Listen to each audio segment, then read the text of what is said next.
Hello everyone. Welcome to Haunted Bedtime, where the shadows whisper and every story lingers in the silence of the night. I am the storyteller, and today, I'm here to guide you into a peaceful sleep. Before we begin, make sure to like this video and subscribe to the channel. Now find a comfortable spot and relax.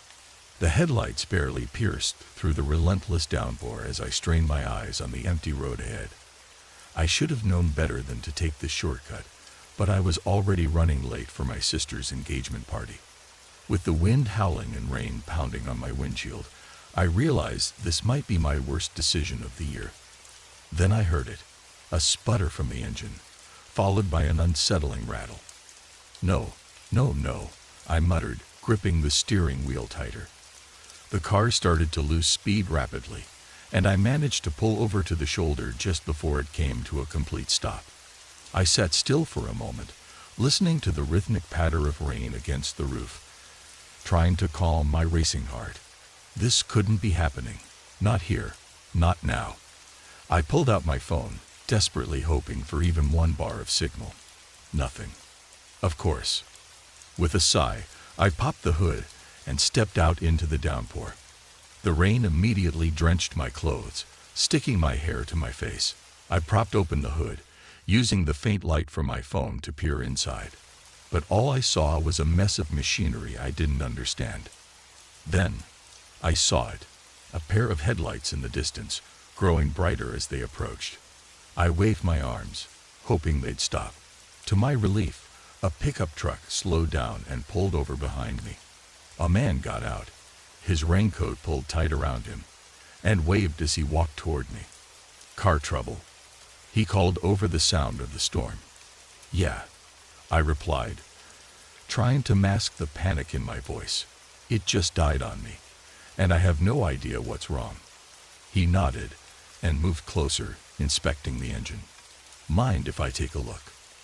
"Please," I said, stepping back, thankful for any help. As he leaned in, the glow from my phone illuminated his face.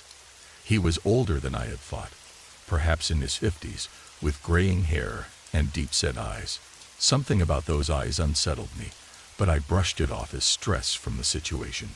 "Looks like your alternator's gone," he said after a moment. "Not something we can fix out here, I'm afraid." My heart sank. "Just perfect," I muttered under my breath. He straightened up, wiping his hands on his jeans. "I can give you a ride to the nearest town if you'd like. There's a mechanic there who could help." I hesitated. Every instinct screamed not to get into a stranger's car, especially on a stormy night like this. But what choice did I have? "That would be great, thank you," I replied, forcing a smile. He smiled back, but something in his grin made my skin crawl. "Happy to help. Grab your things and hop in. I'm Jake, by the way." "Sarah," I responded, quickly grabbing my purse and an overnight bag from the back seat. I climbed into his truck, feeling a wave of warmth inside, a stark contrast to the cold outside. As we pulled away, I took one last glance at my car, now abandoned and alone in the rain. "So, Sarah," Jake said as we drove, "what brings you out to these parts on such a nasty night?" "I was heading to my sister's engagement party," I explained. "Thought I'd take a shortcut. Guess that backfired." He chuckled, a low, gravelly sound. "Shortcuts have a way of doing that. You from around here?" I shook my head. "No, just visiting." "Born and raised," he said, pride evident in his voice. "I know these roads like the back of my hand." We lapsed into silence for a few minutes, the rhythmic swish of the wipers the only sound in the truck. I found myself studying Jake from the corner of my eye. His hands gripped the steering wheel tightly, knuckles white. Every so often, he would glance my way, that unsettling smile playing on his lips. "So tell me about yourself, Sarah," he said suddenly, breaking the silence. "What do you do for a living?" "I'm a teacher," I replied, keeping my answer vague.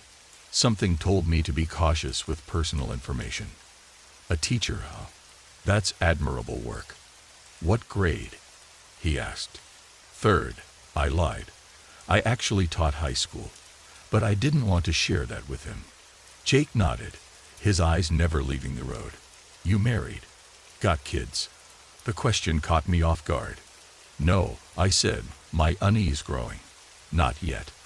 He clicked his tongue. Pretty girl like you. That's a shame.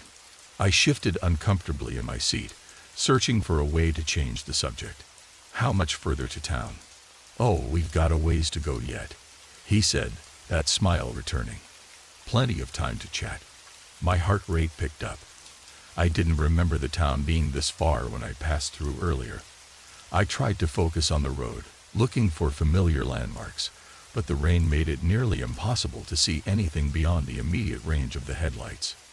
And you know, Jake continued, his tone casual, it's not safe for a woman to be out alone on a night like this. All sorts of unsavory characters about. I swallowed hard, my mouth suddenly dry. Unusually more careful, I managed to say.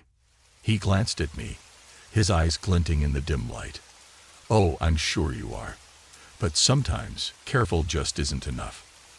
A chill ran down my spine that had nothing to do with my wet clothes. I subtly checked the door handle, relieved to find it unlocked. At least I had an escape route if I needed it. You said there was a mechanic in town, I asked, trying to steer the conversation back to safer ground. Jake nodded. Old Bill. Known him for years. He'll take good care of you. Something in the way he said it made my skin crawl. I found myself wondering if there really was a mechanic named Bill, or if Jake was just leading me on. We turned off the main road onto a narrow, unpaved track. Trees loomed on either side, their branches reaching out like gnarled fingers in the darkness. This doesn't look like the way to town, I said, unable to keep the fear out of my voice. Jake chuckled. Just a little detour. Roads are flooded up ahead. Ahead, I didn't believe him for a second. My heart was pounding so hard I was sure. He could hear it. I gripped my purse. Tighter feeling for my keys. They weren't much, but they were better than nothing. If I needed to defend myself, you know. Jake said, his voice taking on a darker tone. I've been driving these roads for decades, picked up all sorts of interesting folks, but none quite as interesting as you, Sarah. I didn't respond, my mind racing. With possible escape plans, could I jump out while the truck was moving? We weren't going that fast. But in this rain, I'd likely hurt myself, and then what, I had no idea where we were or which way to run. Jake continued, seemingly obvious to my distress. I bet you're wondering where we're really going, aren't you? Well, don't you worry, we're almost there. As if on a dilapidated house came into view.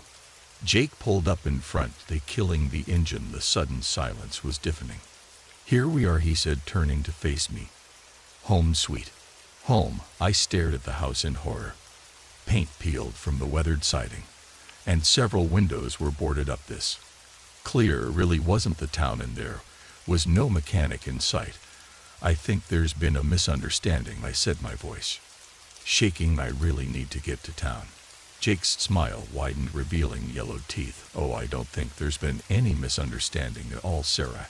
I think you know exactly what's going on here. My hand closed around my keys, holding them between my fingers like a weapon. Please, I said, just let me go. I won't tell anyone about this.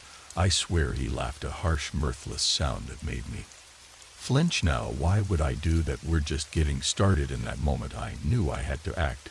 As Jake reached for me, I swung my fist, keys protruding between my fingers. They connected with his face. Drawing blood, he howled in pain and anger, giving me the opening I needed. I fumbled for the door hand, threw it open, and launched myself out into the rain. I hit the ground hard, mud splattering my clothes, but adrenaline propelled me forward. I could hear Jake cursing behind me, the sound of the truck door slamming. I ran blindly into the woods, branches whipping at my face, roots threatening to trip me with every step. Jake's shouts echoed behind me, spurring me on despite the burning in my lungs.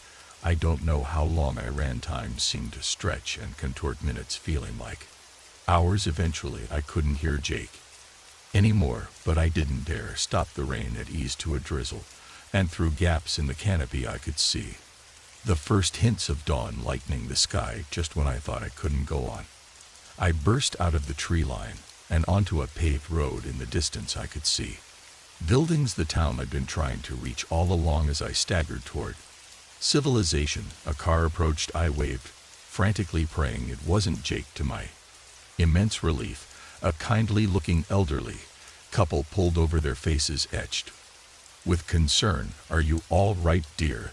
the woman asked as I collapsed into their backseat.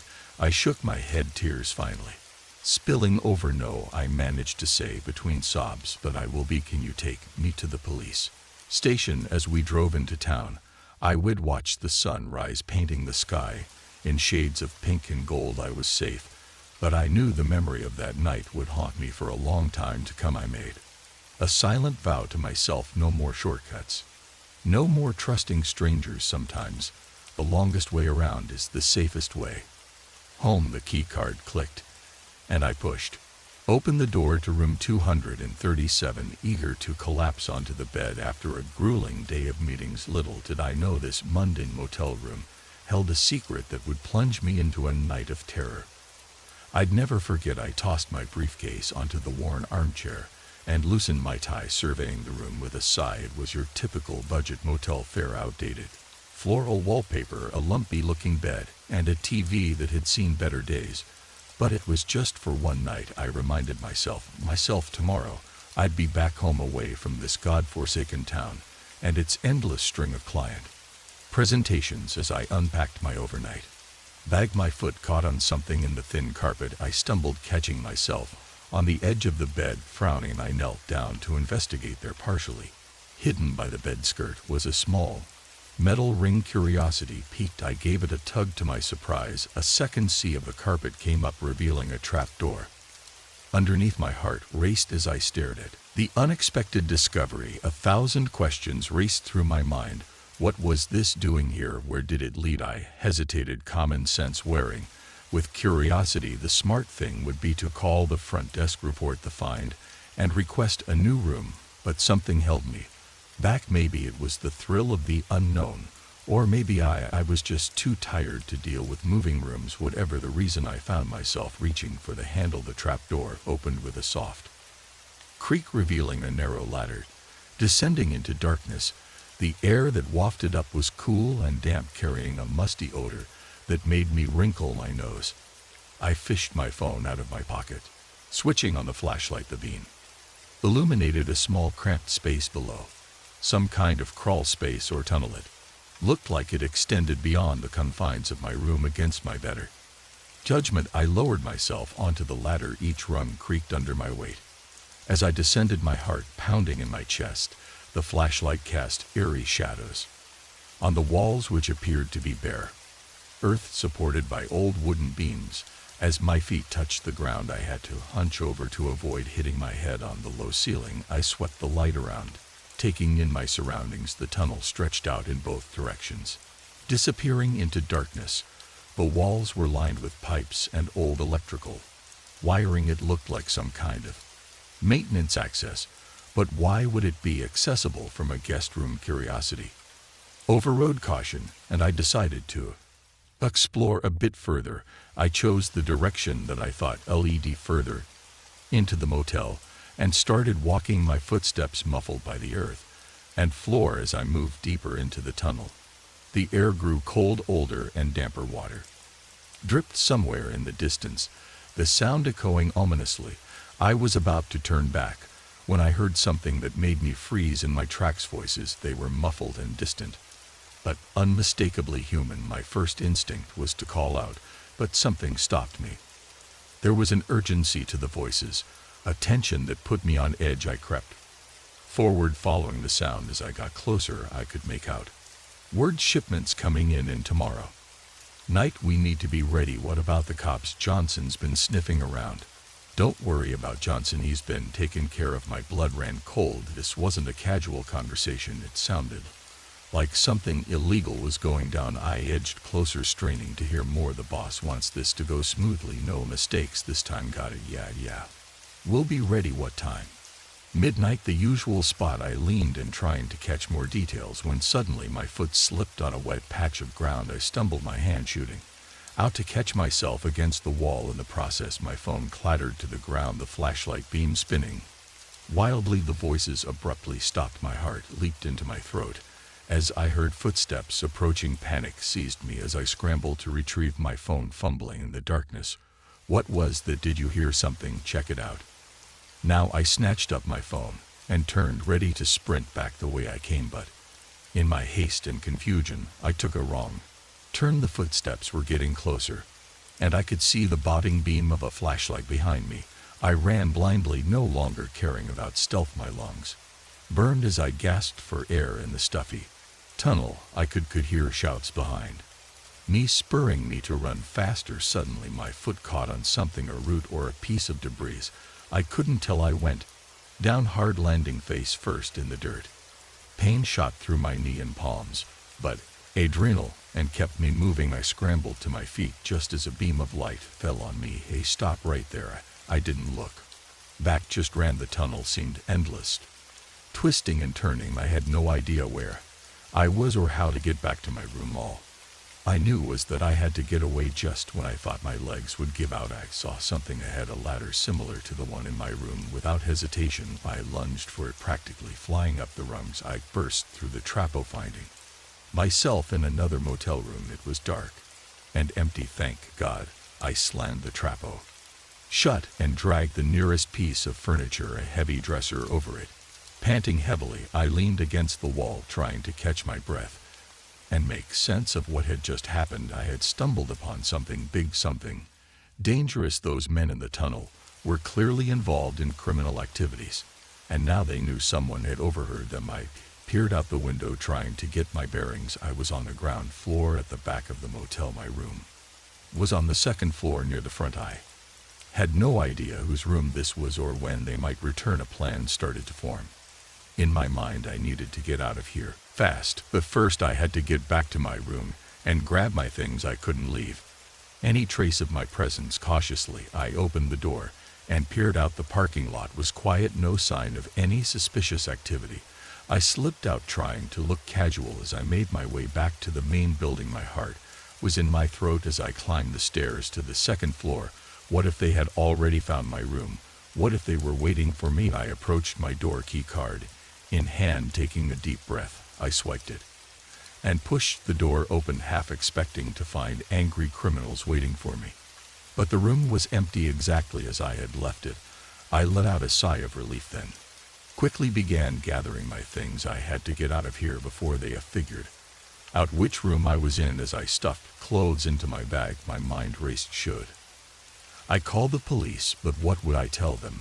That I had eavesdropped on a criminal conversation while trespassing in a secret tunnel? It sounded insane, even to me. No, the safest thing to do was to leave quietly and anonymously. I could think about what to do with the information once I was far away from here. I did one last sweep of the room, making sure I hadn't left anything behind. The trap door was still open, a dark maw in the floor. I hesitated, then closed it and dragged the armchair over it. It wasn't much, but it might slow them down if they came looking. With my bag packed, I took a deep breath and opened the door. The hallway was clear. I made my way to the stairs, forcing myself to walk at a normal pace, despite every instinct screaming at me to run. As I reached the lobby, I heard voices coming from the front desk. I froze, recognizing one of them as the man from the tunnel. Panic threatened to overwhelm me, but I forced it down. I couldn't go out the front. I'd have to find another way. I backtracked, following signs to a side exit. Just as I pushed the door open, I heard a shout behind me.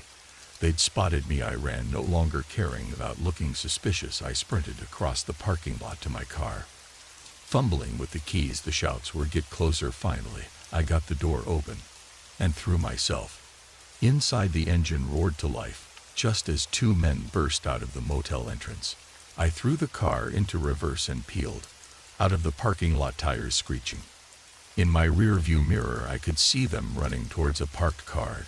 They were going to follow me. My hands shook as I navigated the dark streets, constantly checking the mirror. How far would they chase me? What would they do if they caught up? I drove for hours, taking random turns, doubling back, doing everything I could to lose any tail. It wasn't until the sun started to rise that I finally allowed myself to relax a little, I pulled into a rest stop. Exhausted and shaken as the events of the night replayed in my mind, I realized how close I had come to real danger, all because of a hidden trap door and my own curiosity as I sat there watching the sunrise and contemplating my next move. One thing was clear: I would never look at a motel room the same way again. Sometimes the secrets hidden behind closed doors are better left undiscovered. The first drop of rain hit my face like an icy warning. I looked up at the darkening sky, cursing my luck. What had started as a peaceful day hike was about to turn into a nightmare. I'd never forget. I'd been walking for hours, enjoying the solitude of the forest and the crisp autumn air. The trail was supposed to loop back to my car, but somewhere along the way I must have taken a wrong turn. As the shadows lengthened and the temperature dropped, I realized with growing dread that I was lost. The rain started in earnest, fat drops pelting through the canopy above. I pulled my lightweight jacket tighter, but it did little to keep out the chill. My boots squelched in the quickly forming mud as I pushed on, hoping to find my way back to a familiar path. Thunder rumbled in the distance, and I picked up my pace. The last thing I needed was to be caught in a full-blown storm. As I rounded a bend in the trail, I saw something that made my heart leap. A cabinet was small and weathered, its wooden walls gray with age, but it was shelter, and right now, that was all that mattered. I jogged towards it, relief flooding through me as I reached the small porch. The door was unlocked, creaking open at my touch. "Hello," I called out, not wanting to intrude if someone was inside. No answer. I stepped in, blinking as my eyes adjusted to the dim interior. The cabin was sparse but cozy. A stone fireplace dominated one wall, and I could see a small kitchenette in the corner. A narrow staircase led up to what I assumed was a loft. It looked like it hadn't been used in a while. A fine layer of dust covered everything. I shrugged off my wet jacket, hanging it on a hook by the door outside. The storm was picking up, wind howling through the trees. I was grateful for the solid walls between me and the elements. After a bit of searching, I found some dry firewood stacked near the fireplace. It took a few tries with my damp matches, but soon I had a small fire going, its warmth a blessed relief after the chill of the rain. As I sat by the fire trying to dry out, I couldn't shake the feeling that something was off. The cabin was a godsend, but why was it unlocked, and why did it feel like it had been abandoned? In a hurry, I pushed the thoughts aside, chalking it up to an overactive imagination fueled by too many horror movies. I was safe, dry, and could wait out the storm. In the morning, I'd find my way back to civilization. As night fell, the storm showed no sign of letting up. The wind had picked up, whistling through gaps in the cabin's walls. Tree branches scraped against the roof, sounding unnervingly like claws trying to get in. I tried to distract myself by exploring the cabin more thoroughly. In a drawer, I found an old journal. Its pages were yellowed and brittle, the handwriting faded. I could only make out bits and pieces. Day 3. The noises are getting louder. Something's out there. Day 7. I saw it today. God help me, I saw it. Day 12. Can't sleep. It's always watching. The last entry sent a chill down my spine. If you're reading this, get out now. I snapped the journal shut, my heart racing. It was just the ramblings of some paranoid hermit. I told myself nothing to worry about. A loud crack of thunder made me jump, and suddenly the cabin was lunged into darkness. The fire had gone out. I fumbled for my flashlight, the beam barely piercing the thick darkness. As I moved to relight the fire, a sound froze me in place. It came from outside, a low guttural growl that was definitely not the wind. I held my breath, straining to listen. There it was again, closer this time, and then another sound.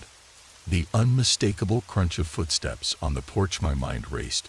Was it a bear, a mountain lion? Whatever it was, I didn't want to meet it. I backed away from the door, looking for something to defend myself with. The footsteps stopped right outside the door. I could hear heavy breathing, snuffling at the crack under the door. My own breath came in short, panicked gasps. The door handle began to turn slowly, deliberately. I raised my makeshift weapon, a fire poker I'd grabbed from beside the fireplace, ready to face whatever was coming through that door.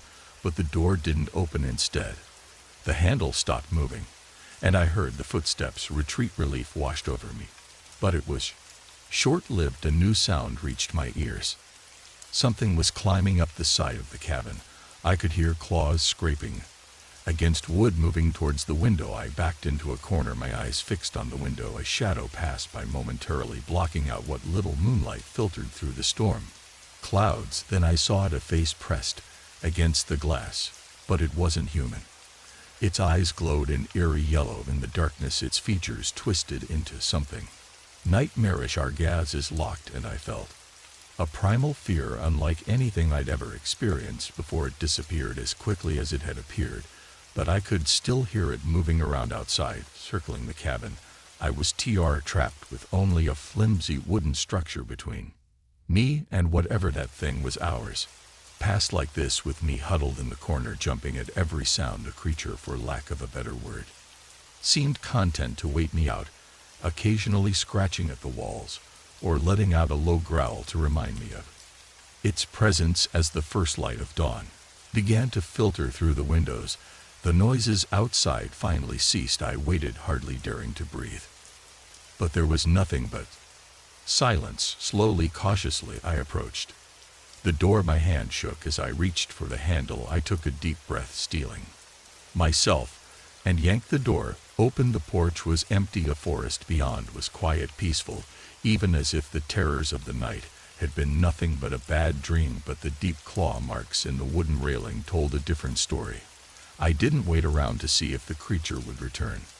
I grabbed my still damp jacket and set off down the trail, my legs carrying me as fast as they could go. I didn't know if I was going the right way, and at that point, I didn't care. I just needed to get as far away from that cabin as possible. It was mid-afternoon when I finally stumbled onto a road. A passing motorist took pity on me, giving me a ride to the nearest town. I must have looked a sight. Muddy, disheveled, with wild eyes, and an even wilder story. The local sheriff listened patiently as I recounted my experience, but I could see the skepticism in his eyes. He promised to send someone to check out the cabin, but his tone made it clear he didn't expect to find anything. As I sat in a diner later, waiting for a friend to come pick me up, I couldn't shake the memory of those glowing eyes, that inhuman face. I knew what I had seen, what I had experienced, even if no one else believed me. I glanced out the window towards the forest looming in the distance. For a moment I could have sworn I saw a shadow move between the trees, a pair of yellow eyes gleaming in the darkness. But when I blinked, it was gone. I turned back to my coffee, my hands shaking slightly as I raised the cup to my lips. I knew one thing for certain: I would never set foot in those woods again. Some mysteries are better left unsolved, some creatures better left undiscovered. As I left the diner, the journal I had found in the cabin weighed heavy in my pocket. Its warning echoed in my mind: if you're reading this, get out now. I had gotten out, but I couldn't shake the feeling that it wasn't over, that somehow, someway, the thing from the woods would find me again. I climbed into my friend's car, casting one last glance at the forest. As we pulled away, I made a silent vow to myself I would be ready next time, because deep down I knew there would be a next time. The creature had my scent now, and something told me it wasn't the type to give up easily. The trees receded in the rearview mirror, but the memory of that night in the cabin would stay with me forever. It was a reminder that sometimes the most terrifying things aren't the monsters we imagine in the dark, but the ones that are all too real, waiting just beyond the light of our campfires, watching and waiting for their moment to strike. I never thought I'd have to fight for my own home, but there I was, staring into the eyes of a stranger who claimed my house was his, and I knew this night would end in either triumph or terror. It had been a long day at work, the kind where everything that could go wrong did. I was looking forward to nothing more than a hot shower, a glass of wine, and mindless TV before bed. As I turned the key in my front door lock, I was already mentally picking out which comfy pajamas I'd wear. The door swung open, and I stepped inside, kicking off my heels with a sigh of relief. That's when I noticed something off. There was a jacket I'd Didn't recognize draped over the back of my couch. And was that the smell of cooking coming from my kitchen? My heart started to race. Had someone broken in? Should I call the police? Before I could decide, a man walked out of my kitchen, a dish towel slung over his shoulder. "Oh, hey there," he said as casually as if we were old friends. "You must be the previous tenant. Did you forget something?" I stood there frozen in shock. Previous tenant? What was he talking about? "Excuse me," I managed to say, my voice shakier than I'd like. "But who are you? And what are you doing in my house?" The man's friendly smile faltered for a moment. "Your house? I think there's been some misunderstanding. I just moved in today. The landlord gave me the keys this morning. I felt like I was in some bizarre dream. That's impossible. I own this house. I've lived here for 3 years." He shook his head, looking concerned now. "Look, I'm sorry, but I think you've made a mistake. I have a signed lease right here." He walked over to the coffee table and picked up a folder, pulling out a document. I approached cautiously, my mind reeling. This had to be some kind of scam, right? But as I glanced at the paper he held out, I saw what looked like a legitimate lease agreement dated today, with this man's name, James Thompson, and me addressed. This isn't right," I said, my voice growing stronger with indignation. "I never rented this place. I own it. There must be some mistake." James ran a hand through his hair, looking frustrated. "Listen, I don't know what's going on here, but I paid a deposit and first month's rent. I have a legal right to be here." I pulled out my phone. "I'm calling the police." "This is ridiculous." "Wait," James said, holding up his hands. "Let's not get ahead of ourselves. Why don't we call the landlord and sort this out?" I hesitated. Part of me wanted to dial 911 right away, but another part worried about looking foolish if this really was some big misunderstanding. "Fine," I said, "let's call the landlord, but I'm telling you, there is no landlord. I own this house." James nodded and pulled out his phone. He scrolled through his contacts and hit dial, putting the phone on speaker. After a few rings, a gruff voice answered. "Yeah, Mr. Peterson. This is James Thompson, the new tenant at 1242 Elm Street. There seems to be some confusion. The previous owner is here and says she never rented out the house." My jaw dropped. I recognized that voice. It belonged to my sleazy neighbor, Bob Peterson, who had been trying to get me to sell my house to him for months. "Oh, it must be a misunderstanding," Bob stammered. "Don't worry about it, James. She probably just forgot she rented it out. You've got a legal lease, so you're in the clear." I snatched the phone from James's hand. "Bob, what the hell do you think you're doing? You know damn well I didn't rent out my house." There was a pause, then a click as Bob hung up. I stared at the phone in disbelief, then at James, who looked as confused as I felt. "Look," I said, trying to keep my voice calm, "I don't know what's going on here, but I can prove this is my house. I have the deed, tax documents, everything." James held up his hands. "Hey, I'm just as confused as you are." I answered, an ad online. "Met with Mr. Peterson this morning, signed the lease, and got the keys. I've been moving in all day." I walked over to the bookshelf where I kept important documents, my mind racing. This had to be some elaborate scam by Bob. But why and how did he get keys to my house? As I reached for the folder with my house documents, I noticed something else amiss. Several of my books were gone, replaced by ones I didn't recognize. I yanked open the drawer of the side table. My spare keys weren't there. A chill ran down my spine. Someone had been in my house, methodically replacing my things with someone else's. How long had this been going on? I turned back to James, who was watching me with a mix of concern and wariness. "We need to call the real police," I said. "Right now." He nodded slowly. "Okay. But I'm telling you, I had no idea about any of this. I'm as much a victim here as you are." I wanted to believe him, but at this point I didn't know what to think. I dialed 911 and quickly explained the situation. They said they'd send someone over right away. While we waited, I paced the living room, pointing out to James all the things that were mine, all the changes I'd made to the house over the years. He listened quietly, his brow furrowed. "I have to ask," he said finally, "is there any chance you might have, I don't know, forgotten renting this place out, maybe due to stress, or I shot him A glare that could have melted steel. No, absolutely not. I would never rent out my home, especially not to a stranger, and especially not through my creep of a neighbor. James held up his hands and surrender. Okay.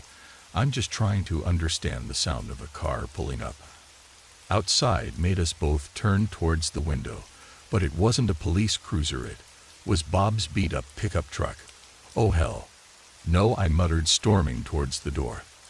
I yanked it open just as Bob was about to knock. He stumbled back, surprise and guilt flashing across his face. Oh, hey there, I was just coming to check on things. Cut the crap, Bob, I snapped. What the hell do you think you're doing? How did you get keys to my house? And why are you pretending to be a landlord? Bob's eyes darted between me and James, who had come to stand behind me. He licked his lips nervously. Now, let's not get all worked up. I'm sure we can work this out. Work what out? I demanded. The fact that you've apparently been sneaking into my house and replacing my things, that you forge rental documents, that's breaking and entering, fraud, and God knows what else. Bob's nervous smile faded, replaced by a scowl. Look, you should have just sold me the Dan house when I offered. I told you I'd get it one way or another. I was speechless. The sheer audacity of it all was mind boggling. James spoke up from behind me. So you're saying the lease isn't real? That this is all some scheme to force her out of her own home? Bob shrugged. It would have worked if she hadn't come home early. A few more days, and all her stuff would have been gone, replaced with yours. She'd have looked crazy trying to claim it was her house. I couldn't believe what I was hearing. The violation, the breach of trust, it was overwhelming. I felt tears of anger pricking at my eyes. Just then the wail of a police siren cut through the night. Bob's face paled. You called the cops? He sputtered. Of course, I called the cops. I yelled. What did you expect? As the police cruiser pulled up, I saw the fight go out of Bob. His shoulders slumped, and he suddenly looked very tired. The next few hours were a blur of police statements, evidence collection, and shocked neighbors coming out to see what all the commotion was about. James was apologetic, horrified to learn he'd been an unwitting pawn in Bob's scheme. He handed over the keys and lease without protest as the police led Bob away in handcuffs. I stood on my porch, watching. My home suddenly felt different, tainted by the invasion. I knew it would take time to feel safe here again. James approached me looking sheepish. I'm so sorry about all this. I have had no idea. I nodded, too drained to be angry at him anymore. I know it's not your fault. He hesitated, then said, you know my lease on my old place isn't up yet. If you wanted, you could stay there for a bit, until you feel comfortable here again. I was touched by the offer. Thank you. I might take you up on that. As James left and the police finally cleared out, I walked back into my house. It was mine, unquestionably mine, but it didn't feel like home anymore. Not yet. I looked around at the mix of my things and James, at the subtle signs of Bob's intrusion. I poured myself that glass of wine I'd been dreaming of earlier, though it felt like a lifetime ago now. As I sipped it, I made a silent promise to myself. I would reclaim my home, my sense of safety. It wouldn't be easy, but I was tougher than Bob had bargained for. After all, home isn't just a place. It's a feeling of security, of belonging, and I'd be damned if I'd let anyone take that away from me. Music. Again, the old warehouse loomed before me, a hulking shadow against the night sky. I'd done this job 100 times before, but something about tonight felt different. If only I'd listened to that nagging feeling in my gut, I might have avoided the terror that was about to unfold. My name's Mike, and I've been working as a night security guard for the past 5 years. It's not the most exciting job in the world, but it pays the bills and gives me plenty of time to work on my novel. At least that's what I tell myself to justify the long, lonely nights. This particular night started like any other. I arrived at the warehouse just before midnight, thermos of coffee in hand, ready for another uneventful shift. The place was huge, a maze of storage units and forgotten inventory. During the day it bustled with activity, but at night it was my kingdom of silence. I did my first round, checking doors and windows, making sure everything was secure. The beam of my flashlight cut through the darkness, casting long shadows that seemed to dance and twist with each step. I'd long since gotten used to the creaks and groans of the old building settling. But tonight every sound seemed amplified. It was around 2:00 a.m. when I first heard it, a faint noise barely audible. Over the hum of the ventilation system, I paused, straining my ears. There it was again, a muffled thud followed by what sounded like whispered voices. My heart rate picked up. In 5 years, I'd never encountered anything more dangerous than a raccoon that had somehow gotten inside. But this was different. This was human. I reached for my radio, ready to call it in, but hesitated. What if it was nothing? I'd look like an idiot if I called the cops over a figment of my imagination. No, I decided I'd check it out first. I moved quietly through the warehouse, my senses on high alert. The noise was coming from the back near the loading docks. As I got closer, the whispers became clearer. Two, maybe 3 voices speaking in urgent, hushed tones.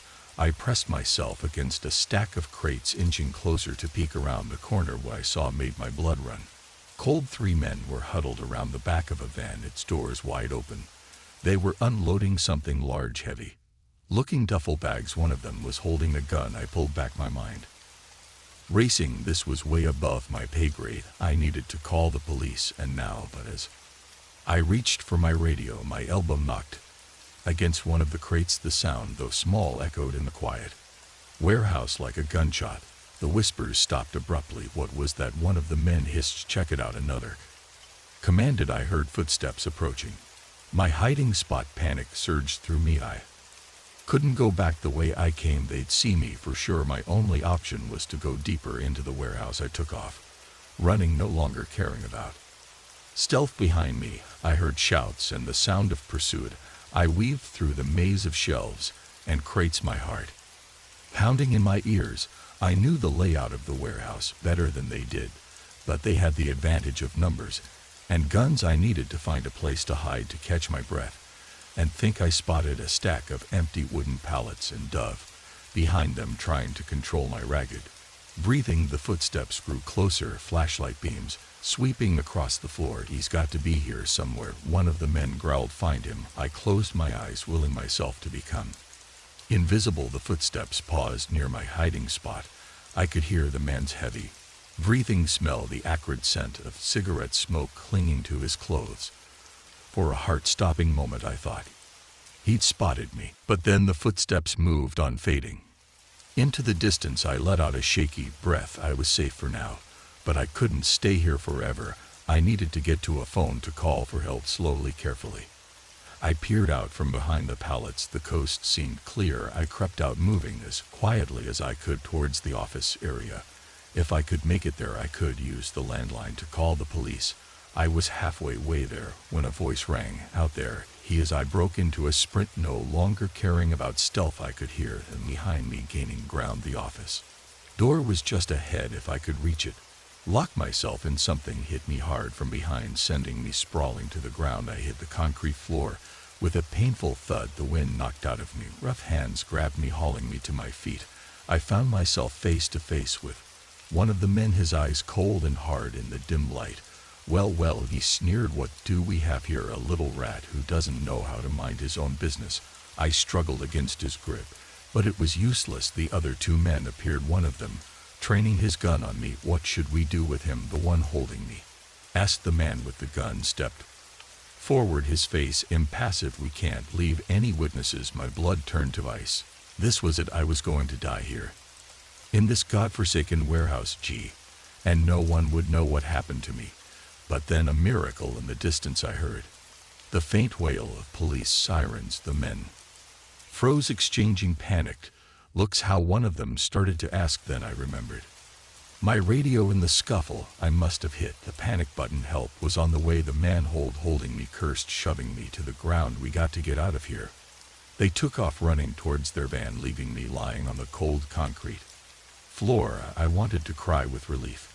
Minutes later, the warehouse was swarming with police. I gave my statement, still shaking from the adrenaline. The officers praised my quick thinking with the panic button, but all I could think about was how close I'd come to disaster. As dawn broke, I sat in the back of an ambulance, a shock blanket draped over my shoulders. The police had caught Two of the men trying to flee in their van. The third was still at large, but they'd assured me they'd find him. I watched as officers carry out the duffel bags, their contents confirming my worst fears: drugs, weapons, cash. It was a major bust. One of the detectives approached me, a grim smile on his face. "You did good tonight, son," he said. "You stumbled onto something big.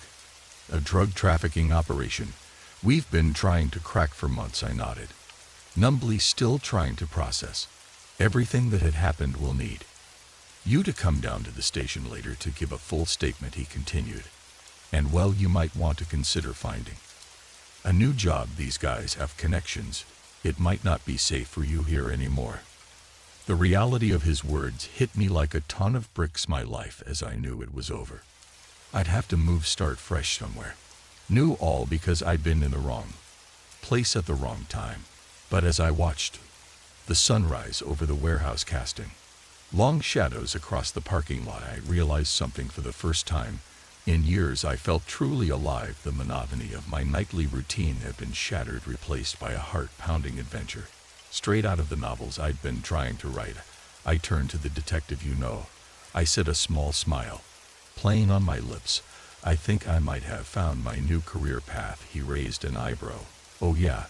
I nodded. "How does one become a private investigator?" The detective chuckled, shaking his head. "One step at a time, kid. One step at a time." As I was driven away from the warehouse for the last time, I couldn't help but feel a mix of fear and excitement for what the future held. My boring nights as a security guard were over, but a new chapter was just beginning. And this time, I'd be the author of my own story. The warehouse faded in the rear view mirror, but the memory of that night would stay with me forever. It was the night that changed everything. The night I learned that sometimes the most ordinary job can lead to the most extraordinary adventure, and I was ready for whatever came next. The moment the lights flickered and died, I knew this wasn't going to be just another stormy night. Little did I know the darkness that enveloped my house would bring with it a terror I'd never imagined possible. I'd been curled up on the couch, halfway through a thriller novel like Con, when the storm hit. Rain lashed against the windows and wind howled through the trees outside. It was the kind of night that made you grateful for the comfort of four walls and a roof. The power had been flickering on and off all evening, so when it finally gave out completely, I wasn't surprised. I set my book aside with a sigh and fumbled for my phone, using its dim light to navigate to the kitchen, where I kept my emergency candles. As I rummaged through drawers looking for matches, a loud thump from downstairs made me freeze. My house was old, full of creaks and groans, but this was different. This sounded deliberate. I held my breath, listening intently. For a moment, all I could hear was the pounding of rain on the roof. Then, unmistakably, the sound of footsteps. My heart leaped into my throat. Someone was in the house. I clutched my phone tighter, my mind racing. Should I call the police? But what if it was just my imagination? I'd feel foolish if I called 911 over a case of storm-induced paranoia. Another creak, closer this time.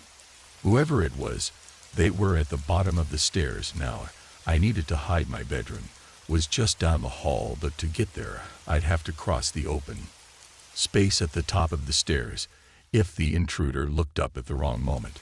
The decision was made for me as I heard the first stair groan under the intruder's weight. They were coming up. I darted across the hallway, praying the storm would mask any noise I made. I slipped into my bedroom and eased the door shut, fighting the urge to slam and give away my position. My hands shook as I tried to unlock my phone to call for help, but in my panic, I must have turned it off. The startup screen glowed mockingly at me, taking an eternity to load. The footsteps were on a landing now, slow and deliberate. They paused, and I held my breath, certain whoever it was could hear my thundering heartbeat. A floorboard creaked right outside my door. I backed away, looking wildly around for a weapon, anything I could use to defend myself. My eyes fell on the heavy lamp on my bedside table. It wasn't much, but it was better than nothing. I unplugged the lamp, gripping it tightly as I positioned myself behind the door. If they came in, I'd have one chance to surprise them, The door handle turned slowly, the latch clicking as it released. Time seemed to slow down as the door began to swing open. A shadow fell across the floor, elongated and distorted in the faint light from the window. I raised the lamp. Every muscle in my body tensed. The intruder took one step into the room. I swung the lamp with all my might. There was a sickening thud and a cry of pain. The figure stumbled, and I used that moment to shove past them, bolting for the stairs. I took the steps 2 at a time, nearly falling in my haste behind me. I could hear angry shouts and the thunder of pursuit. I reached the bottom of the stairs and headed for the front door. My fingers fumbled with the lock. Precious seconds ticking by as I struggled to open it. Just as I managed to turn the deadbolt, a hand grabbed my shoulder, yanking me backward. I screamed, more in fury than fear, and swung my elbow back hard. It connected with something solid, and the grip on my shoulder loosened. I wrenched the door open and burst out into the storm rain, immediately soaked through my clothes as I ran down the driveway. I had no plan, no destination in mind, other than way my bare feet slapped against the wet pavement, small stones biting into my soles, but I barely noticed the pain. I chanced to look back and saw a figure silhouetted in my doorway. They seemed to hesitate for a moment before starting after me. I put on an extra burst of speed, rounding the corner onto the main street. Surely one of my neighbors would be home, would help me if I could just reach them. I ran to the nearest house, pounding on the door. Help, I screamed, my voice nearly lost in the howling wind. Please somebody help me. No response. The house remained dark and silent. I moved to the next house and the next, growing more desperate with each unanswered door. Where was everyone? The sound of running footsteps spurred me on. I couldn't tell how close my pursuer was. The storm distorted everything, making it impossible to judge distance. As I approached the end of the street, I saw a glimmer of hope. The Johnsons' house had a light on in the upstairs window. Someone was home. I sprinted towards their house, my lungs burning. Just a little further, just a little more. I was halfway up their driveway when something hit me from behind, sending me sprawling onto the wet grass. I rolled over to see my attacker looming over me, their features hidden. Shadow, no, I yelled, kicking out wildly. My foot connected with their knee, and they stumbled back with a grunt of pain. I scrambled to my feet, ready to run again, when suddenly the area was flooded with light. The Johnsons' porch light had come on. What's going on out here? A gruff voice called out. I turned to see Mr. Johnson standing on his porch, a baseball bat in hand, relief washed over me. Please, I gasped, help me. This person broke into my house. They're trying to. I broke off as I turned back to my attacker. In the light from the porch, I could finally see their face clearly. It was my neighbor, Ted Sarah. He said, looking as confused as I felt. What are you talking about? I heard you screaming and came to check on you. I stared at him, my mind struggling to process this new information. But the noises, someone was in my house. Ted shook his head. I didn't see anyone. Your front door was wide open, and I could hear you yelling from down the street. Miss Johnson had come down from his porch, still clutching his bat.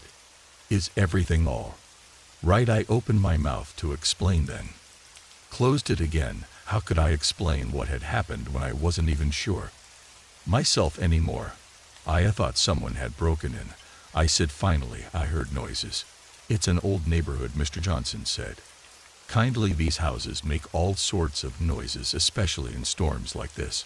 Are you sure it wasn't just the wind? I wanted to protest, to insist that what I'd heard was real, but doubt was already creeping in. Had I imagined it all? Had my fear turned creaky floorboards into an intruder? Maybe, I said uncertainly. I don't know anymore. Ted put a gentle hand on my shoulder. Come on, let's get you back home. You're soaked to the bone. As we walked back to my house, I couldn't shake the feeling that I was missing something. The fear had been so real, the danger so immediate. How could it all have been in my head? We reached my front door, still standing open for my frantic escape. Ted insisted on checking the house just to be safe. I waited on the porch, shivering in my wet clothes as he went from room to room. All clear, he said when he returned. No sign of anyone. I nodded, feeling a mix of relief and embarrassment. Thank you. And I'm sorry for attacking you, Ted. Chuckled. No harm done, though you've got quite an arm on you. That lamp packs a punch. I managed a weak smile. I'm never going to live this down, Em. Don't worry about it, Ted said. We've all had moments where our imagination gets the better of us. Get some rest. Things will look better in the morning. After Ted left, I locked the door securely and headed upstairs to change into dry clothes. As I passed the spot where I'd hit Ted with the lamp, something caught my eye there. On the hardwood floor was a muddy footprint, a large one much bigger than my own foot. And it was facing towards my bedroom, not away from it like it would have been if it was Ted's from when he came to check on me. A chill ran down my spine as I realized the truth. There had been someone in my house, and they were still out there somewhere. I grabbed my phone, fully charged now, and dialed 911. As I waited for the operator to pick up, I stared at that muddy footprint, a stark reminder that sometimes the monsters we fear are all too real. The storm continued to rage outside, but it no longer seemed like the biggest threat. Someone had been in my house tonight, and something told me they wouldn't give up so easily. Whatever their intention had been, I had a feeling this was far from over. As I gave my statement to the police, I couldn't shake the image of that shadowy figure in my doorway. Who were they? What did they want? And most importantly, when would they be back? One thing was certain: I would be sleeping with the lights on for a very long time. I never should have stopped. That's what I keep telling myself, replaying that moment over and over in my mind. But when I saw him standing there in the pouring rain, thumb out, looking so desperate, how could I have known that act of kindness would turn into the most terrifying night of my life? The windshield wipers were fighting a losing battle against the downpour as I drove along the winding country road. It was well past midnight, and I was exhausted from a long day of meetings in the city. But I was almost home. Just another hour or so of driving, and I'd be in my own bed. That's when I saw him, a lone figure, standing on the side of the road, illuminated briefly by my headlights. He was soaked to the bone, his clothes clinging to him like a second skin. As I got closer, I could see he was trying to hitchhike, his thumb stuck out hopefully. I hesitated. Every instinct told me to keep driving. It was late, I was alone, and picking up strangers was never a good idea. But something about the desperation in his posture made me slow down. I pulled over, rolling down the passenger side window. Just a crack. You okay? I called out over the sound of the rain. He jogged over, a look of relief washing over his face. Thank God, he said, his voice barely audible over the storm. My car broke down a few miles back. I've been walking for hours. I studied him for a moment. He looked harmless enough, maybe in his mid-30s, with a kind face and tired eyes. Against my better judgment, I unlocked the door. Hop in, I said. Where are you headed? He slid into the passenger seat, water dripping from his clothes onto the upholstery. Just to the next town, he said. There's a motel there where I can stay for the night. I nodded and pulled back onto the road. I'm Jake, I said, figuring I should at least know the name of the man I'd led into my car. Mike, he replied with a grateful smile. Thanks for stopping. I was starting to think I'd be out here all night. We drove in silence for a few minutes, the only sound the rhythmic swish of the wipers and the drumming of rain on the roof. I snuck glances at Mike out of the corner of my eye. He was staring out the window, his expression unreadable in the darkness. So I said, trying to break the awkward silence, what brings you out this way? Mike turned to look at me, and for a split second I saw something in his eyes that made my blood run cold. But it was gone so quickly I thought I must have imagined it. Oh, you know, he said casually, just passing through. What about you? You live around here? I hesitated, suddenly aware of how much information I was giving to a complete stranger. Yeah, about an hour up the road. Mike nodded, his eyes still fixed on me. Must be nice living out in the country like this, peaceful, quiet. Something about the way he said it made the hair on the back of my neck stand up. I tightened my grip on the steering wheel, trying to shake off the growing sense of unease. Yeah, it's nice, I said, keeping my eyes on the road. Look, there's a gas station coming up. Maybe we should stop and see if they can help with your car. Mike's hands shot out, gripping my arm. No, he said, his voice suddenly hard. Keep driving. I glanced at him, my heart starting to race. The kind, weary traveler was gone, replaced by someone else. His eyes were cold, his jaw set in a harsh line. I think you should let me out, I said, trying to keep my voice steady. Now he laughed, a sound devoid of any humor, I don't think. So Jake, we're going to keep driving, and you're going to take me exactly where I want to go. My mind raced, trying to figure out a way out of this situation. I could try to stop the car, but at this speed in this rain I'd likely crash. I could try to overpower him, but I had no idea if he was armed. What do you want? I asked, hating how my voice shook. Mike smiled, and it was the most terrifying thing I'd ever seen. What do I want? Oh, Jake, I want everything. He reached into his jacket and pulled out a knife, the blade glinting in the dim light of the dashboard. At first, I want your wallet, then your phone, and then we're going to take a little trip to your house. I bet a guy like you has some nice things. My stomach dropped. He knew where I lived, or at least he knew it was close. I had to do something, and fast. Okay, I said, trying to sound calm. My wallet's in my back pocket. Let me pull over, and I'll get it for you. Mike's grip on the knife tightened. Nice try. Keep driving. I'll get it myself. He leaned over, his free hand reaching around to my back pocket. In that moment of distraction, I made my move. I slammed on the brakes, sending us both lurching forward. Mike's head hit the dashboard with a sickening thud. Before he could recover, I threw the car into park and lunged for the knife. We grappled in the confined space, the knife between us like a deadly game of tug of war.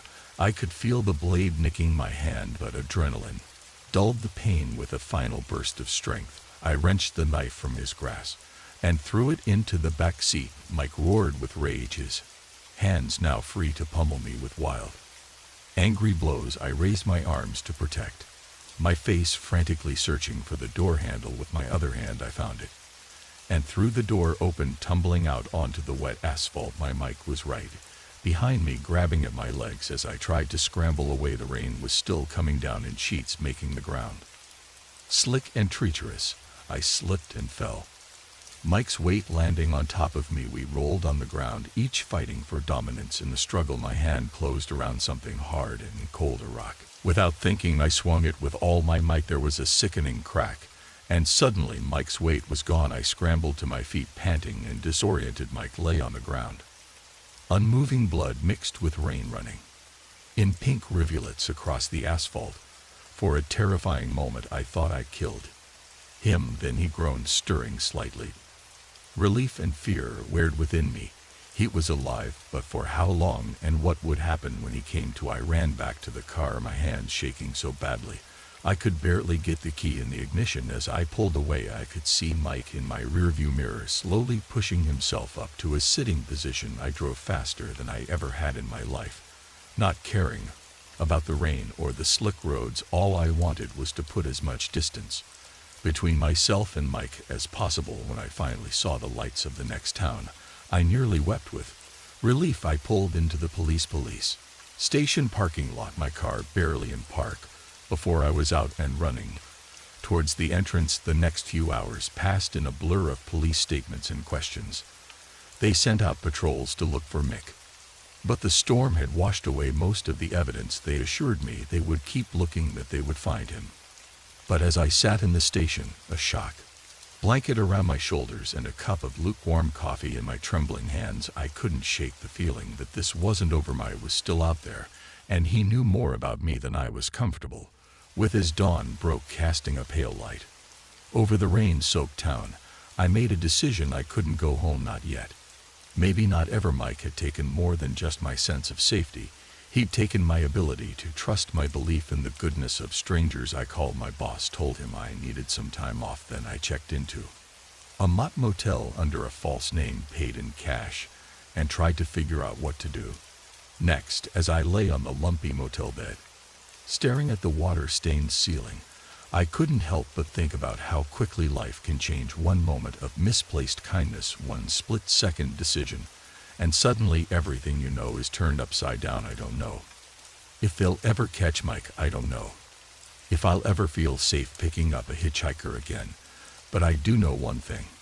The next time I see someone standing on the side of the road thumb out looking desperate, I'll keep driving no matter how hard it's raining. The moment I opened my hotel room door and saw a stranger rifling through my suitcase, I knew this wasn't going to be a relaxing business trip.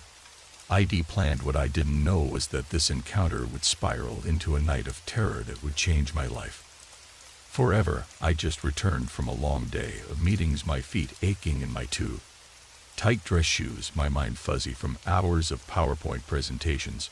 All I wanted was a hot shower and to collapse into bed.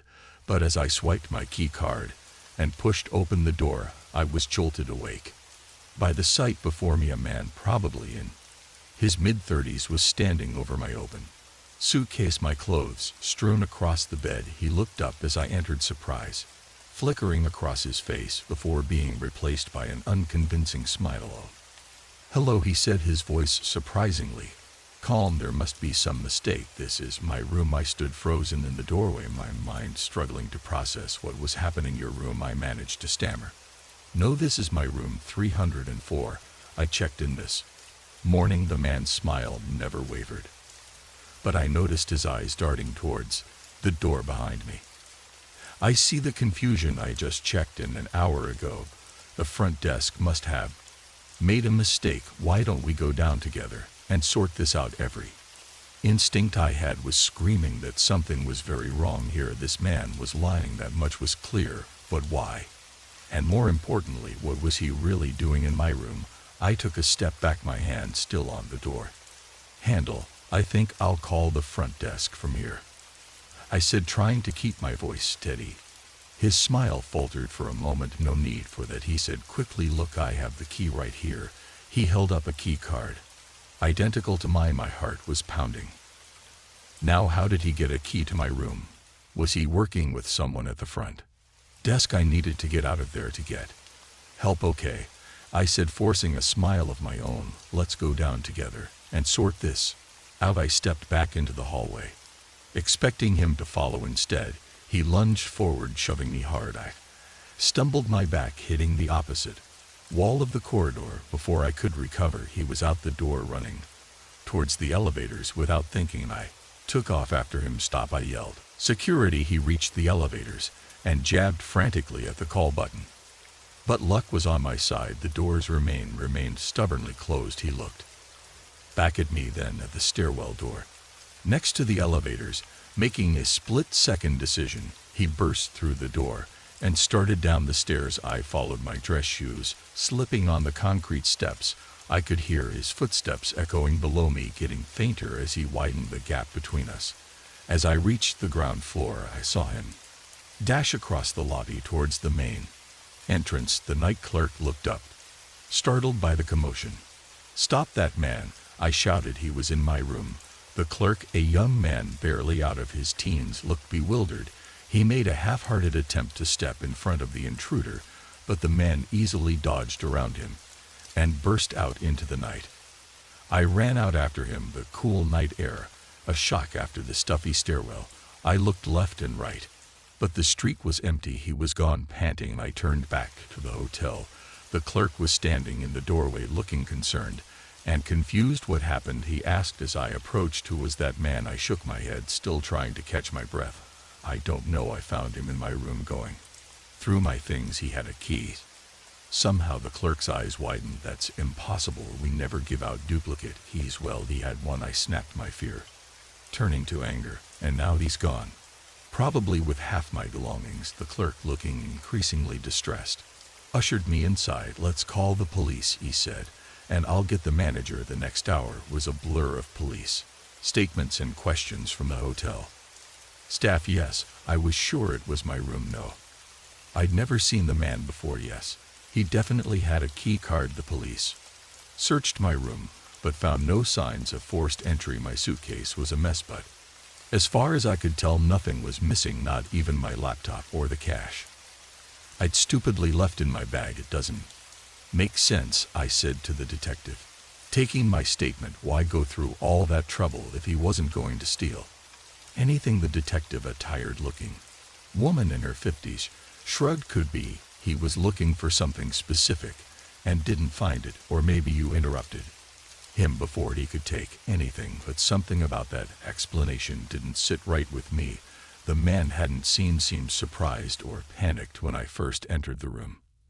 It was almost as if he'd been expecting me. As the police were preparing to leave, the hotel manager approached me, wringing his hands nervously. "Miss Johnson, I can't apologize.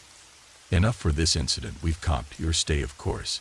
And if there's anything else we can do," I cut him off. "I want to see the security footage from the hallway outside my room and the lobby." He hesitated. "I'm not sure. That's either you show me or I call my lawyer," I said, surprising myself with my forcefulness. 20 minutes later, I was staring at grainy security footage of the hallway outside my room. We watched as the man approached my door, looked around furtively, then swiped a key card.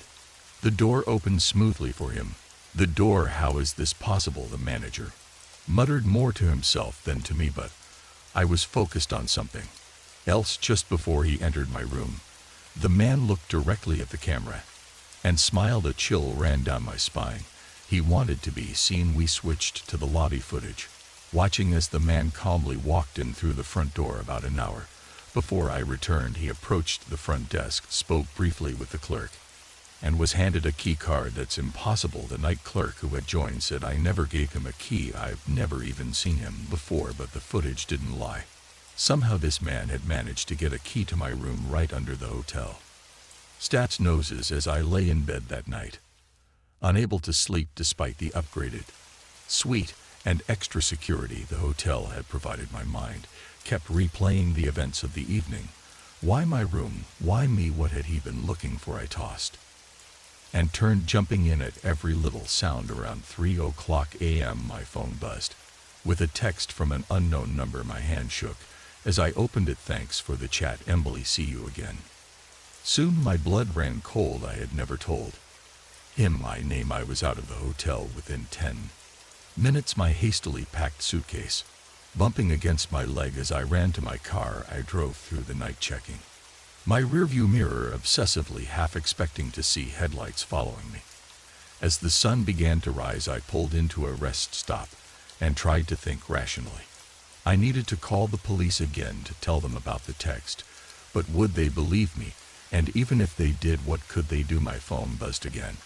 Another text from the unknown number. "Running won't help, Emily. I'll always find you." In that moment, I made a decision. I turned off my phone, threw it in the trash, and got back on the road. I didn't know where I was going, but I knew I couldn't go home. Home was the first place he'd look. As I drove into the brightening day, my mind raced with questions. Who was this man? What did he want from me? And how long would I have to run before I felt safe again? One thing was certain: my life as I knew it was over, all because I opened a hotel room door and found a stranger inside. Now I was the stranger, driving towards an uncertain future with a constant fear that every face I saw might be his. The open road stretched out before me, full of possibility and danger. I had become a fugitive from a threat I didn't understand, running from a man whose name I didn't even know, but I was determined to survive, to unravel this mystery, and to reclaim my life, no matter how long it took. As I passed a sign welcoming me to the next state, I allowed myself a small grim smile. The game was on, and I intended to win. The moment I saw the cabin nestled in the woods, I thought I'd found the perfect escape. Little did I know I was walking straight into a nightmare that would push me to the very edge of survival. I'd been planning this getaway for months, after a year of non-stop work and the messy end of a long-term relationship. I needed some time alone to decompress and rediscover myself. When I stumbled across the listing for a secluded cabin with no Wi-Fi and limited cell service, it seemed like fate. The drive up was beautiful, all winding roads and autumn-painted trees. As I pulled up to the cabin, I felt the tension in my shoulders start to ease. The place was rustic but charming, with a wide porch and windows that gleamed in the late afternoon sun. I was unloading my car when I first met Jim, the property's caretaker. He emerged from a path in the woods, startling me. "You must be Sarah," he said, his voice gruff but not unfriendly. "I'm Jim. I look after the place," I nodded. trying to hide my surprise. Nice to meet you, Jim. I didn't realize anyone would be around. He waved a hand dismissively. Oh, don't you worry about me. I got my own place down the way. Just wanted to make sure you got in all right. Something about his smile made me uneasy, but I brushed it off as nerves from being in a new place. Well, thanks, I said, hefting my bag.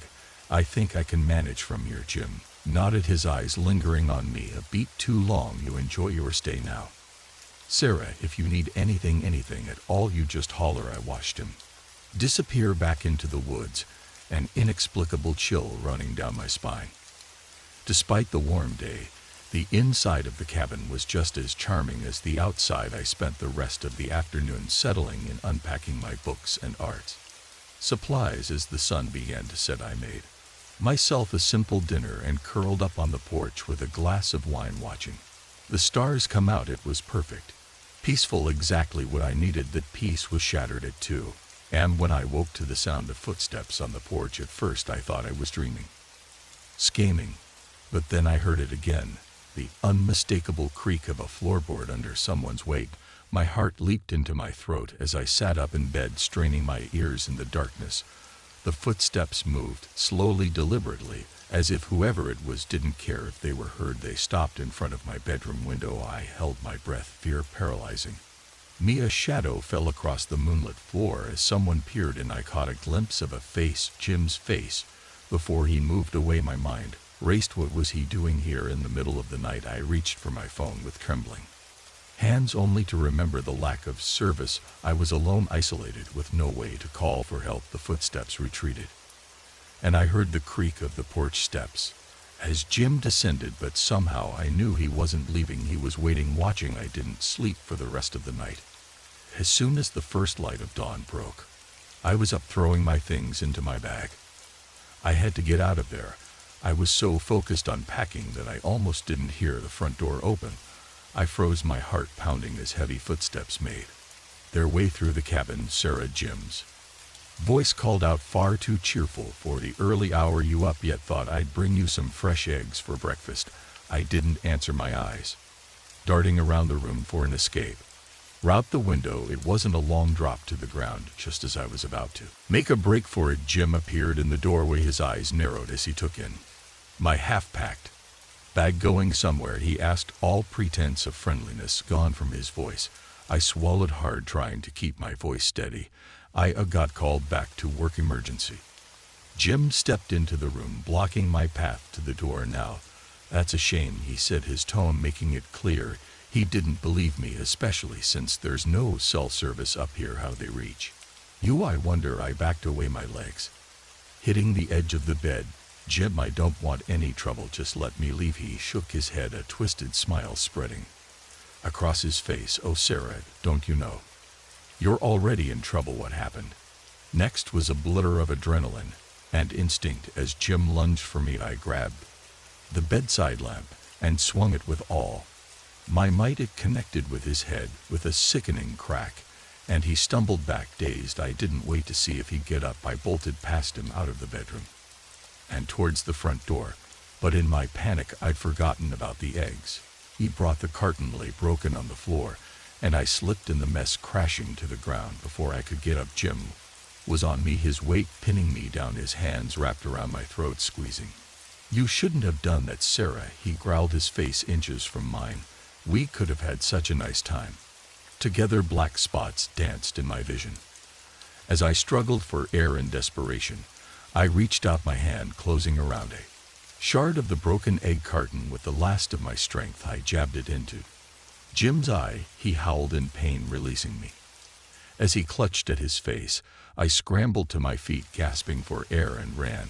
I burst out of the cabin and into the woods, not caring which direction I went as long as it was away from Jim. I could hear him behind me, crashing through the underbrush, his enraged shouts echoing through the trees. I ran until my lungs burned and my legs felt like jelly. The forest was a maze, every tree looking the same as the last. I had no idea where I was or which direction would lead me to safety. As I paused to catch my breath, I heard Jim's voice, and closer than I'd expected. Sarah, you can't hide from me. This is my forest, I know Every inch of it, panic gave me a fresh burst of energy, and I took off again, but in my haste I didn't see the root. Sticking up from the ground, my foot caught it, and I went down hard, tumbling. Down a steep incline, I came to a stop at the bottom, dazed and in pain as I tried to get up. A sharp pain shot through my ankle. Sprain, maybe broken. I bit back a sob of frustration and fear. I could hear Jim getting closer. I looked around frantically for somewhere to hide and spotted a hollow log a few feet away. It was a tight squeeze, but I managed to wiggle inside, trying to quiet my ragged breathing. Jim's footsteps crunched through the leaves, pausing at the top of the incline. "I know you're down there, Sarah," he called out, his voice sickeningly playful. "Why don't you come out, and we can talk about this?" I pressed a hand over my mouth, willing myself to be silent. Tears streamed down my face as I listened to him make his way down the slope. "You know," he continued, his voice getting closer, "you're not the first to try and run, but they all come back in the end. They always do." A chill ran through me at his words. How many others had there been? How long had he been doing this? His footsteps stopped right next to my hiding place. I could see his boots through a crack in the log. I held my breath, praying he wouldn't find me for what felt like an eternity. He stood there so close I could hear his breathing. Then finally, he moved on. "I'll find you, Sarah," he called out as he walked away. "You can't hide forever." I waited until I couldn't hear him anymore before crawling out of the log. My ankle throbbed, but the pain was nothing compared to the fear coursing through me. I knew I couldn't outrun him. Not in this condition. I needed a plan. Looking around, I spotted a sturdy branch that could serve as a makeshift crutch. As I leaned on it, testing my weight, an idea began to form. Jim thought he knew these woods better than anyone, but that was about to become his downfall. Over the next few hours, I set traps, tripwires made from vines, pitfalls covered with leaves, anything I could think of to slow him down, or better yet, incapacitate him. As the sun began to set, I heard Jim's voice again, closer this time. "Getting dark, Sarah. Woods can be dangerous at night. Why don't you come on out, and we'll go back to the nice warm cabin?" I gritted my teeth, steeling myself. This ended now. I let him see me just for a moment before limping away. I heard him laugh, thinking he had me. "That's right, Sarah, nowhere to run." Now I let him on a merry chase, always staying just out of reach, leading him deeper into my trap-laden section of the forest. I heard him curse as he tripped over one of my wires, then cry out in pain as he fell into a pitfall that was my chance. I turned and hobbled as fast as I could towards where I thought the road might be. Behind me, I could hear Jim in rage, shouts growing fainter. Just when I thought my strength would give out, I saw it at the glint of moonlight on metal, a car. The road. I broke through the tree line, waving my arms frantically at the approaching headlights. The car screeched to a halt, and a startled couple peered out at me. "Please," I gasped, "help me, call the police," as we sped away from the forest. My ordeal finally over, I couldn't help but think of Jim's words. How many others had there been? How many hadn't escaped? I made a silent bow then, and there, once I was safe, once Jim was behind bars, I would find out. I would make sure every one of his victims got justice. The cabin in the woods was supposed to be my escape. Instead, it became the battleground where I discovered just how strong I really was. And as the first police sirens began to wail in the distance, I knew my fight was far from over. I never thought a simple act of kindness could lead to the most terrifying night of my life. But as I sit here, hands still shaking, I realize that sometimes the monsters we fear aren't hiding under our beds. They're sitting right next to us in the passenger seat. It was close to midnight, and I was driving home after a late shift at the hospital. The rain was coming down in sheets, making it hard to see more than a few feet ahead. I was exhausted, my eyes stinging from the strain of focusing on the road. That's when I saw him. He was standing on the side of the road, thumb out, completely drenched. In the brief moment my headlights illuminated him, I saw a man, probably in his mid-30s, with a friendly face and a desperate look in his eyes. I knew I shouldn't stop. Every instinct, every warning I'd ever heard about the dangers of picking up strangers screamed at me to keep driving. But something, maybe the fatigue, maybe a misplaced sense of compassion, made me slow down. I pulled over, rolling down the passenger window. "Just a crack, you okay?" I called out over the sound of the rain. He jogged over, relief washing over his face. "Thank God," he said, his voice barely audible over the storm. "My car broke down a few miles back. I've been walking for hours." I hesitated for a moment, then made a decision I would come to regret. "Hop in," I said, unlocking the door. "And where you headed?" He slid into the seat, water dripping from his clothes onto the upholstery. "Just to the next town," he said, flashing me a grateful smile. "I'm Tom, by the way, Sarah," I replied, pulling back onto the road. "You're lucky I came along. Not many people out of this hour." Tom nodded, running a hand through his wet hair. "Yeah, I was starting to lose hope. You're a real lifesaver, Sarah." We drove in silence for a few minutes.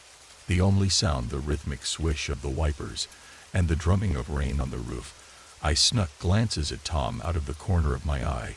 He seemed harmless enough, staring out the window with a relieved expression. So I said, trying to break the awkward silence, "What do you do for a living, Tom?" He turned to me, and for a split second I saw something in his eyes that made my blood run cold. But it was gone so quickly I thought I must have imagined it. "Oh, this and that," he said vaguely. "I'm between jobs at the moment." "What about you? That looks like a nurse's uniform." I nodded, suddenly aware of how much information I was giving to a complete stranger. "Yeah, I work at Mary's. Just finished a 12-hour shift." Tom's eyebrows raised. 12 hours? You must be exhausted. "Maybe I should drive." A wave of unease washed over me. "No, that's okay. I'm used to it," he shrugged. But I noticed his eyes lingering on the steering wheel. "If you're sure, so you live around here?" I hesitated, then lied. "No, just passing through, visiting a friend." Tom nodded, but something in his expression told me he didn't believe me. The uneasy feeling in my stomach grew. We turned off the main road onto a narrower, less well-lit street. Trees loomed on either side, their branches reaching out like gnarled fingers in the darkness. "This doesn't look like the way to town," I said, unable to keep the fear out of my voice. Tom's demeanor changed in an instant. The friendly facade dropped, replaced by something cold and calculating. "No," he said, his voice low and menacing. "It's not." My heart began to race. I gripped the steering wheel tighter, my knuckles turning white. "I think you should get out now," I said, trying to keep my voice steady. He laughed, a sound devoid of any warmth. "I don't think so, Sarah. We're going to keep driving, and you're going to take me exactly where I want to go."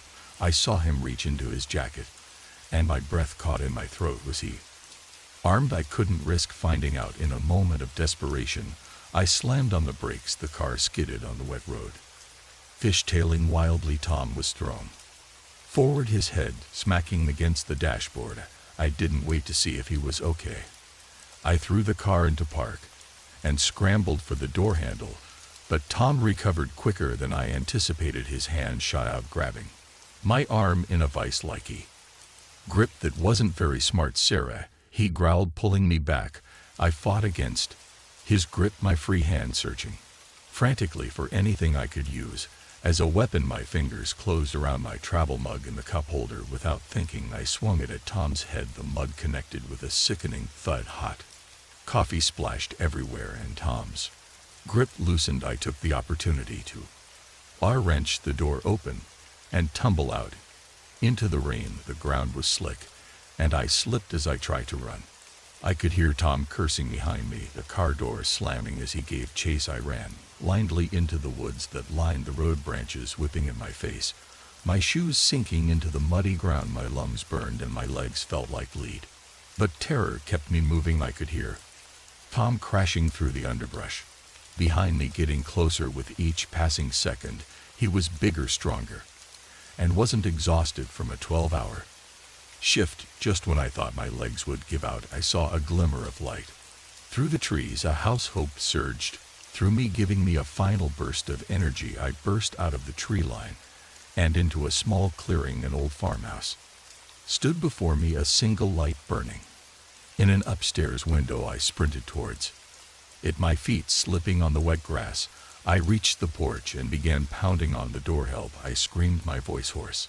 "Please, somebody help me!" I heard movement inside, then the porch light flickered on the door, opened to reveal an elderly man, his eyes wide with concern. "Please," I gasped, "let me in. There's a man. He's trying to—" I didn't get to finish. A hand grabbed my shoulder, spinning me around. Tom stood there, his face twisted with rage, blood trickling from a cut on his forehead where I'd hit him with the mug. Now, Sarah," he said, his voice eerily calm, "don't go telling tales. We wouldn't want our new friend here to get the wrong idea." The elderly man looked between us, confusion and fear etched on his face. "What's going on here?"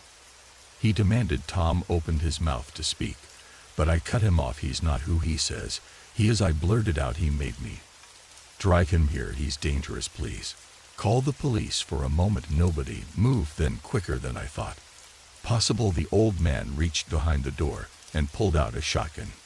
"You," he said, pointing the gun at Tom, "you get off my property now." Tom's eyes darted between the gun and me. I could see the calculations running behind his eyes. Finally he stepped back, hands raised. "This isn't over," he said, his eyes locked on mine. Then he turned and disappeared into the darkness. The old man ushered me inside, locking the door behind us. As the adrenaline wore off, I began to shake uncontrollably. The man's wife appeared, wrapping a blanket around my shoulders and pressing a cup of tea into my hands as her husband called the police hours later. After giving my statement to the police and watching them comb the woods for any sign of Tom, I sat in the farmhouse kitchen, still unable to believe what had happened. "You're lucky," the officer said as he finished taking my statement. "We've been looking for this guy for months. He's suspected in at least 3 abductions in the area." I nodded numbly, the full weight of what I'd escaped finally hitting me. If I hadn't stopped when I did, if I hadn't fought back as dawn broke, casting a pale light over the rain-soaked landscape, I made a silent vow I would never pick up a hitchhiker again, no matter how harmless they looked, no matter how bad the weather. The kindness of strangers is a beautiful thing, but sometimes that kindness can be our undoing. I learned a hard lesson. At night, the monsters we fear aren't always obvious. Sometimes they come with a friendly smile and a hard luck story. But I also learned that I was stronger than I ever knew, capable of fighting back when it mattered most. As I finally left the farmhouse, ready to drive home in the patrol car the officers had offered, I took one last look at the woods where I'd run for my life. Somewhere out there, Tom was still lurking, but he hadn't broken me. He'd only made me stronger, more cautious, more aware. And if our paths ever crossed again, I'd be ready, because now I knew the truth. Sometimes the most dangerous predators are the ones hiding in plain sight, waiting for a moment of kindness to strike. The moment I heard that first unexplained noise, I should have packed my bags and left, but curiosity got the better of me. And now I'm trapped in a nightmare of my own making, with no idea if I'll make it out alive. It all started on a Tuesday. I checked into the Pinewood Hotel for a week-long conference. Nothing out of the ordinary. The place was nice enough, a bit dated but clean and quiet, perfect for getting some work done in the evenings. The first 2 nights passed without incident, but on the 3rd night, as I was drifting off to sleep, I heard it, a soft thud followed by what sounded like whispers coming from the room next door. I wouldn't have thought much of it, except for one thing. I knew that room was empty. I'd seen the vacant sign on the door earlier that day. I sat up in bed, straining my ears. The whispers continued, too muffled to make out any words, but definitely there. Then, as suddenly as they'd started, they stopped. I told myself I was imagining things, that the stress of the conference and too much coffee were playing tricks on my mind. But as I laid back down, I couldn't shake the feeling that something wasn't right. The next morning, I casually asked the front desk clerk if anyone had checked into the room next to mine. "No, sir," she said, checking her computer. "That room's been empty all week. Is there a problem?" I forced a smile. No problem, just curious." As I turned to leave, I caught a glimpse of the clerk's face. For a split second, I could have sworn I saw a flicker of something, fear, guilt, but when I looked back, her expression was neutral, professional. That night I was determined to get to the bottom of things. I stayed up late pretending to work on my laptop, but really listening intently for any sounds from next door. Around midnight I heard it again, the thud, then the whispers. This time I was ready. I crept to the door, opened it as quietly as I could, and peered out into the hallway. What I saw made my blood run cold. A man in a hotel uniform was unlocking the door to the supposedly vacant room, but that wasn't what scared me. It was the look on his face, a mixture of dread and resignation, like a man walking to his execution. He glanced in my direction, and our eyes met for a moment. We just stared at each other. Then he quickly entered the room, shutting the door behind him. I stood there for what felt like hours, my heart pounding. What had I just witnessed? Part of me wanted to go back to bed to pretend I hadn't seen anything, but a larger part knew I couldn't let this go. I waited until I was sure the coast was clear, then crept down to the lobby. It was deserted except for the night clerk, a different one from earlier, an older man with deep-set eyes and a permanent frown. "Excuse me," I said, approaching the desk. "I think I left something in the conference room. Could I get the key?" He looked at me for a long moment, his expression unreadable. Then, without a word, he reached under the desk and handed me a key card. "Thank you," I said, trying to keep my voice steady. "I'll bring it right back."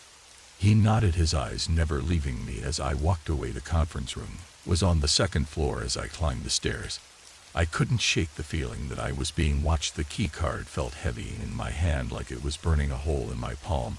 I reached the conference room door and swiped the card. The lock clicked open. Taking a deep breath, I stepped inside. The room was dark, lit only by the glow of an exit sign. As my eyes adjusted, I realized I wasn't alone. A group of people, hotel staff, judging by their uniforms, were huddled around a table, speaking in hushed tones. They fell silent as I entered, all eyes turning to me. The tension in the room was palpable. "I'm sorry," I stammered, suddenly realizing the magnitude of what I'd stumbled into. "I think I'm in the wrong room." I turned to leave, but a hand grabbed my arm.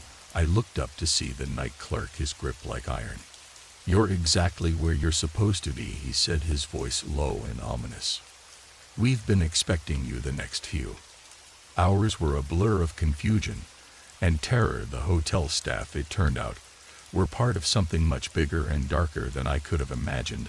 They spoke of ancient pacts of sacrifices needed to keep the hotel running, of guests who checked in but never checked out. I listened in horrified fascination as they explained how the hotel chose its victims, always lone travelers, always people who wouldn't be missed right away, how they used the empty rooms for their rituals, how they disposed of the bodies. "But why are you telling me all this?" I asked, my voice shaking. The night clerk, who I now knew was the leader of this twisted cult, smiled. It was a cold, joyless thing. "Because, Mr. Johnson, you've been chosen. You're going to help us with our next ritual." I tried to run, but they were ready for that. Strong hands grabbed me, holding me in place as the clerk approached with a syringe. "Don't worry," he said as he pushed the needle into my arm. "Soon you'll understand. Soon you'll be one of us." I woke up back in my room, my head pounding and my memories fuzzy. For a moment, I thought it had all been a terrible dream.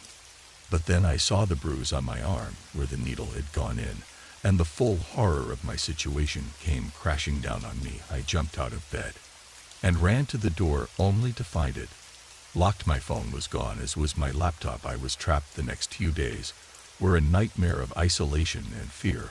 Food appeared in my room at regular intervals, but I never saw who delivered it. The TV only showed static, and the phone was dead. I tried everything I could think of to escape, picking the lock, trying to signal for help through the window, even attempting to break down the door. Nothing worked. On what I think was the fifth day, it was hard to keep track of time. The door finally opened. The night clerk stood there, flanked by two burly men in suits. "It's time, Mr. Johnson," he said. "Are you ready to join us?" I knew this was my only chance. As they led me down the hallway, I pretended to stumble when one of the men moved to help me up. I hit him as hard as I could, then bolted. I ran like I'd never run before, downstairs and through corridors, the sound of pursuit close behind me. I burst into the lobby, startling a group of new guests checking in. "Help!" I screamed. "Call the police, they're trying to kill me." The guests looked at me in shock and confusion. The front desk clerk, the same young woman from my first day, picked up the phone for a moment. I thought I was safe. Then I saw her face. She wasn't calling the police. She was calling for backup. I didn't wait to see what would happen next. I ran out of the hotel and into the street, not stopping until I couldn't run anymore. I'm in a small diner now, using a borrowed phone to write this down. I don't know if anyone will believe me. I'm not sure I believe it myself, but I know what I saw, what I heard. The Pinewood Hotel is not what it seems. It's a front for something dark and terrible, and I'm afraid I'm not the first person to discover this, just the first to get away. If you're reading this and you're planning a stay at the Pinewood, my advice is simple: don't find another hotel. And if you do end up there, whatever you do, don't ask about the noises in the night. Don't investigate strange occurrences. And above all, don't trust the staff, because once you're in, once you know the truth, they'll never let you leave. I got lucky. I'm not sure the next person will. Is for me, I don't know what I'm going to do next. Go to the police. They'll never believe me. Try to expose the hotel. I'd be risking my life. For now, all I can do is run and hope that somehow, someday, the truth about the Pinewood Hotel will come to light. But one thing's for certain: I'll never look at a hotel the same way again. Because now I know that sometimes the real monsters aren't hiding under the bed.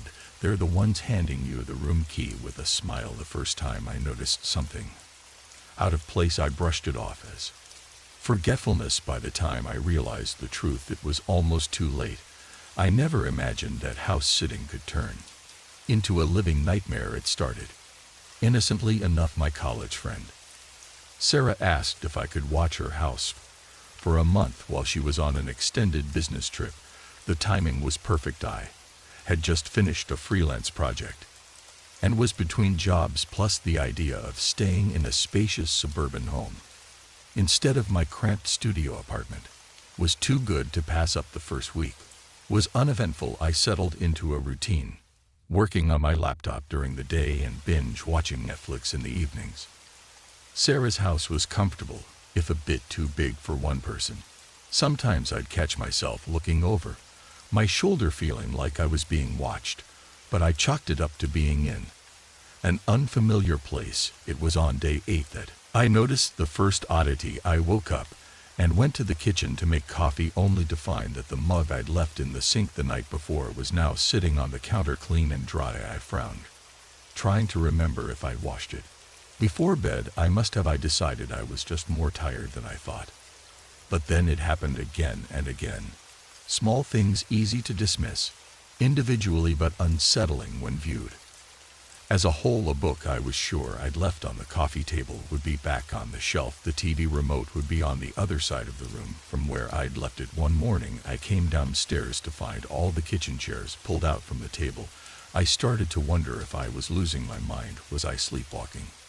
Having memory lapses? I began taking photos of rooms before I went to bed, comparing them to how things looked in the morning. More often than not, there would be subtle differences. By the third week, I was a nervous wreck.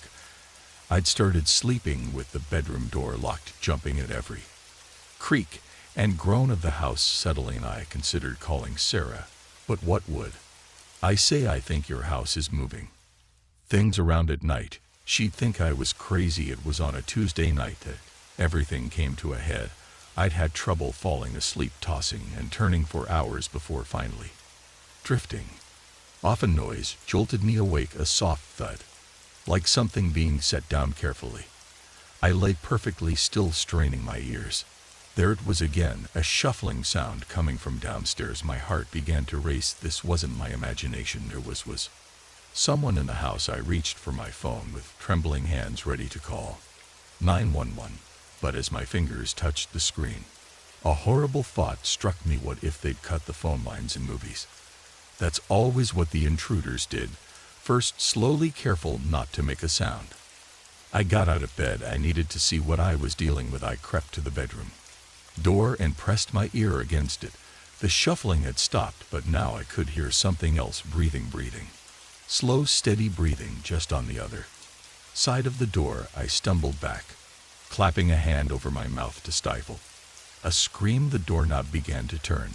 Slowly, deliberately, I looked around, frantically for a weapon, anything I could use to defend myself. My eyes fell on a heavy glass vase on the dresser. I grabbed it, hefting its weight in my hands as I backed away from the door. The door opened with agonizing slowness. I raised the face, ready to strike. But what I saw in the doorway made me freeze in shock. It wasn't a burglar, it wasn't a serial killer, it was a man, but not like any man I'd ever seen. He was tall, impossibly thin, with limbs that seemed too long for his body. His skin was pale, almost translucent, and his eyes were black voids, pupilless and empty. For a moment we just stared at each other. Then he spoke, his voice a dry whisper that seemed to come from everywhere and nowhere at once. "You weren't supposed to see me." The vase slipped from my numb fingers, shattering on the floor. The sound seemed to break whatever spell had fallen over us. The man-creature, in whatever it was, lunged forward within human speed. I don't remember deciding to move. One moment I was frozen in terror.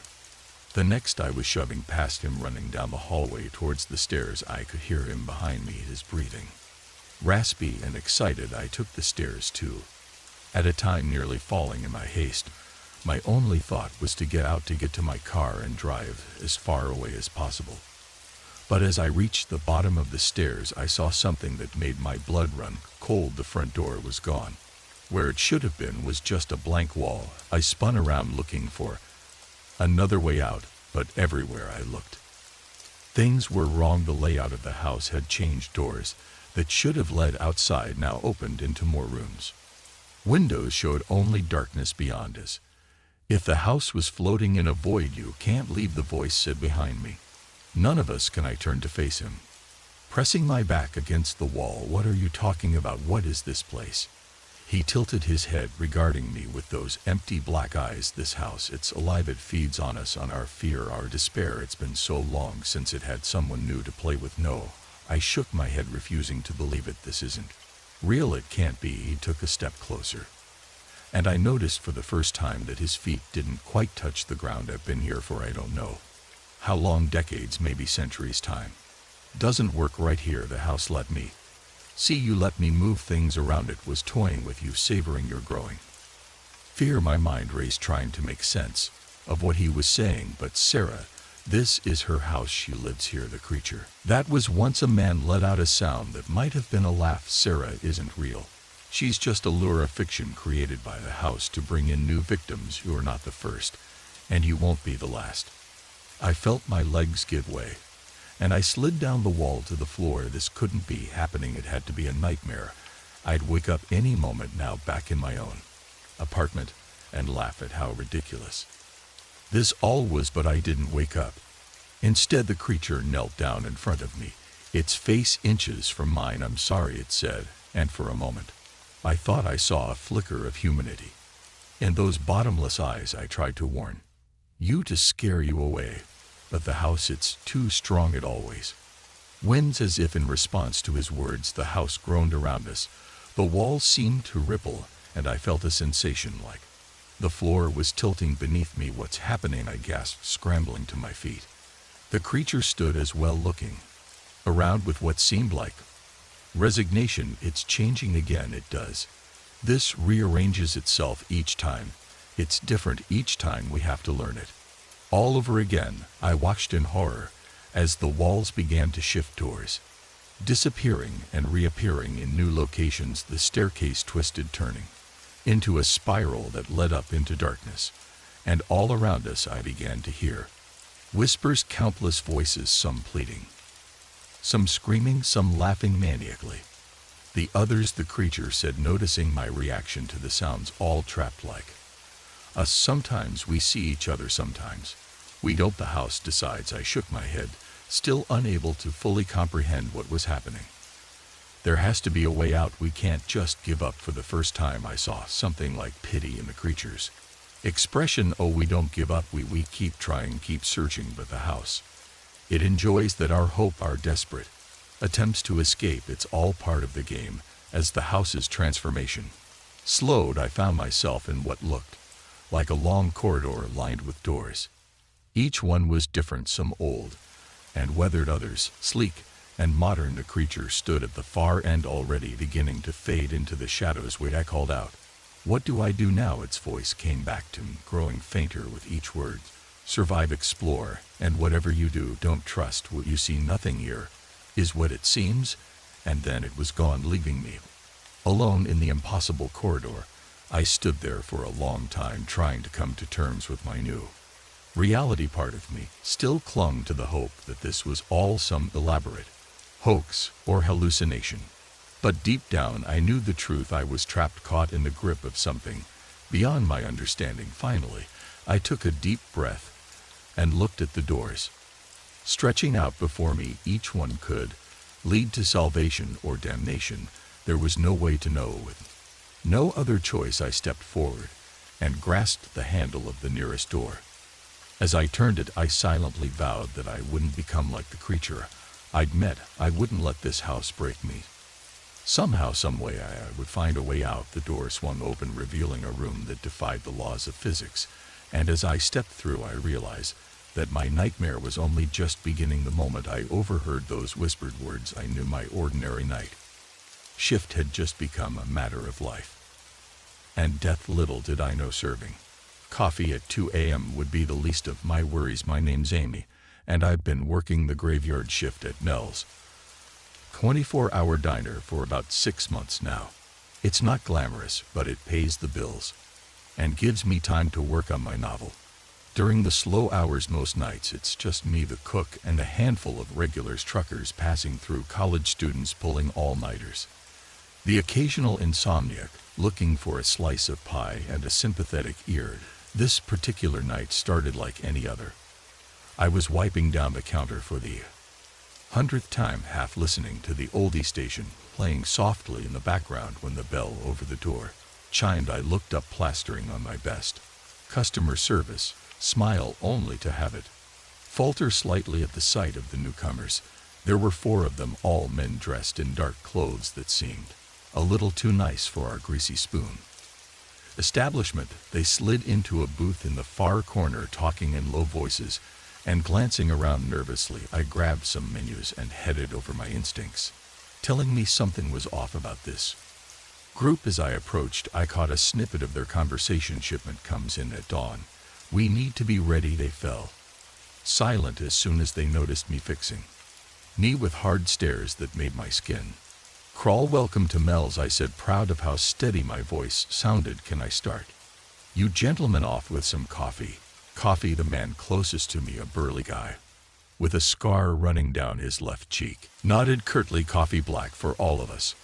I jotted it down, even though it was unnecessary, just to have something to do with my hands. I'll be right back with that. Take your time with the menus. As I walked back to the counter, I could feel their eyes on me. My mind was racing. What kind of shipment were they talking about, and why did they look so nervous? I poured their coffees with shaking hands, trying to act normal. When I brought the mugs over, they had pushed the menus aside, untouched. Anything to eat? I asked, more out of habit than expectation. The man with the scar shook his head. Just the coffee and some privacy. I nodded and retreated, my heart pounding. As soon as I was back behind the counter, I pulled out my phone, ready to call the police. But what would I say? I had no real evidence of anything illegal, just a bad feeling and a fragment of an overheard conversation. I decided to wait to see if I could learn more. I busied myself with mindless tasks, all the while keeping an ear tuned to their booth. Their voices were too low to make out words, but their tone was urgent, intense. About an hour passed this way. The men nursed their coffees, heads bent close together in discussion. Occasionally one would glance my way, and I'd quickly avert my eyes, pretending to be absorbed in restocking napkin dispensers or organizing menus.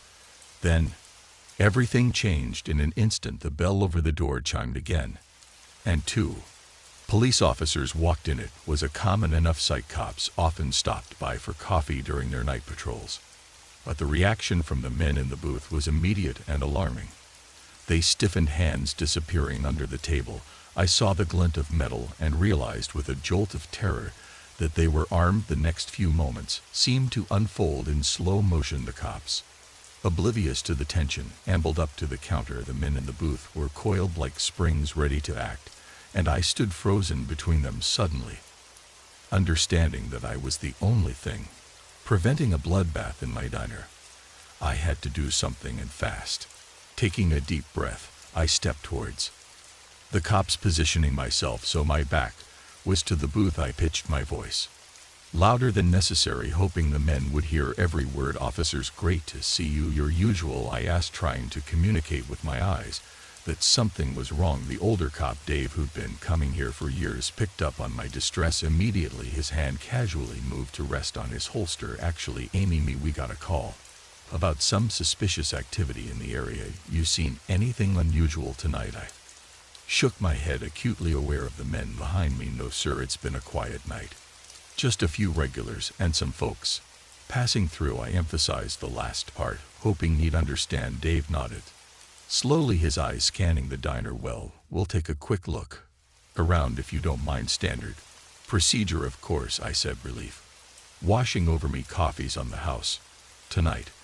As the cops moved towards the booth, I heard the scrape of chairs. The men were standing up, tension radiating off them in waves. "Gentlemen," Dave said, his voice calm but authoritative, "mind if we have a word." What happened next was a blur of motion and noise. Two of the men bolted for the door. Another reached for something in his jacket. I heard someone yell, "Gun," and then the deafening sound of gunshots filled the air. I dove behind the counter, my hands over my ears, my heart threatening to burst out of my chest. There was more shouting, the sound of breaking glass, and then suddenly silence. When I finally found the courage to peek over the counter, the scene that greeted me was one of chaos. Tables were overturned, coffee mugs shattered on the floor. The two cops had one man in handcuffs, while another lay motionless near the door. Dave came over to me, his face grim. "You okay, Amy?" I nodded, not trusting my voice. "You did good," he said, putting a hand on my shoulder. "Real good. Your call saved lives tonight." I looked at him, confused. "My call?" He smiled slightly. "The one you made an hour ago reporting suspicious customers. That's why we were here." I hadn't made any call that I understood. Immediately, Dave had given me an out a way to explain my actions without putting me in danger of retaliation. The next few hours were a whirlwind of police statements, crime scene investigators, and a parade of official look people in suits. I learned bits and pieces of what had happened. The men were part of a drug trafficking ring. The shipment they were waiting for was a large quantity of heroin. By pure chance, I had stumbled upon a major operation and inadvertently helped bring it down. As dawn broke, casting a surreal glow over the crime scene, tape and police cars, I sat on the curb outside the diner, a shock blanket draped over my shoulders. Dave came and sat beside me. "Hell of a night, huh?" he said, handing me a cup of coffee not from the diner. Thankfully, I nodded, taking a sip. "I can't believe I never thought. That's the thing about this job, and yours too. I guess," Dave said, "you never know what a shift might bring. You handled yourself well in there. Amy, ever consider a career in law enforcement?" I laughed, the sound slightly hysterical to my own ears. "I think I'll stick to slinging hash and writing my novel, thanks." Dave smiled. "Well, if you ever change your mind, let me know." He stood up, brushing off his pants. "Get some rest. We'll need you to come down to the station later for a formal statement." As he walked away, I stared at the diner, my familiar workplace now transformed into something alien and threatening. I knew I'd never see it the same way again. Every customer would be a potential threat, every overheard conversation the possible crime in the making. But as the adrenaline faded and exhaustion set in, I realized something else. I had faced the worst night of my life and come out the other side. I had potentially saved lives, and if I was being honest with myself, I had just lived through the most exciting experience of my life.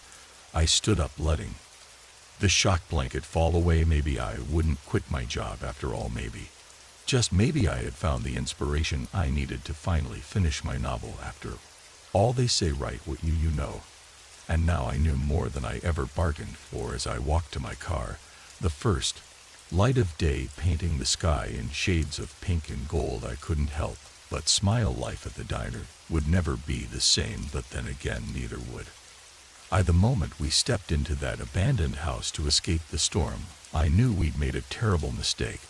But by the time we realized the true horror of our situation, it was already too late to turn back. It was supposed to be a fun family road trip, me and my wife Sarah, and our two kids, Emma 10 and Jack 8.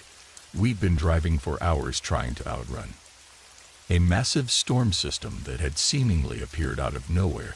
The rain was coming down in sheets, making it nearly impossible to see the road ahead.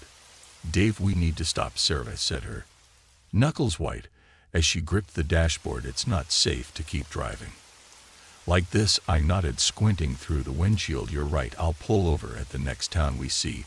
But as the minutes ticked by, it became clear that we were in the middle of nowhere. No towns, no gas stations, not even a barn where we could wait out the storm, just endless stretches of dark rain-soaked countryside. That's when we saw it, a large Victorian-style house looming out of the gloom.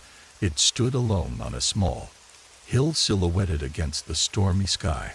By a flash of lightning, "Look," Emma pointed excitedly. "A house. Can we stop there, Dad?" I hesitated.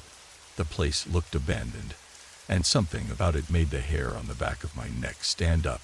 But another crack of thunder, followed by a worried whimper from Jack in the back seat, made up my mind for me. "Okay," I said, turning onto the long overgrown driveway, "but we'll just stay until the storm passes." As we pulled up to the house, I could see that it was in even worse shape than I'd initially thought. Paint peeled from the wooden siding, and several windows were boarded up. The porch sagged ominously, as if it might collapse under its own weight at any moment. "Are you sure about this, Dave?" Sarah asked, eyeing the house wearily.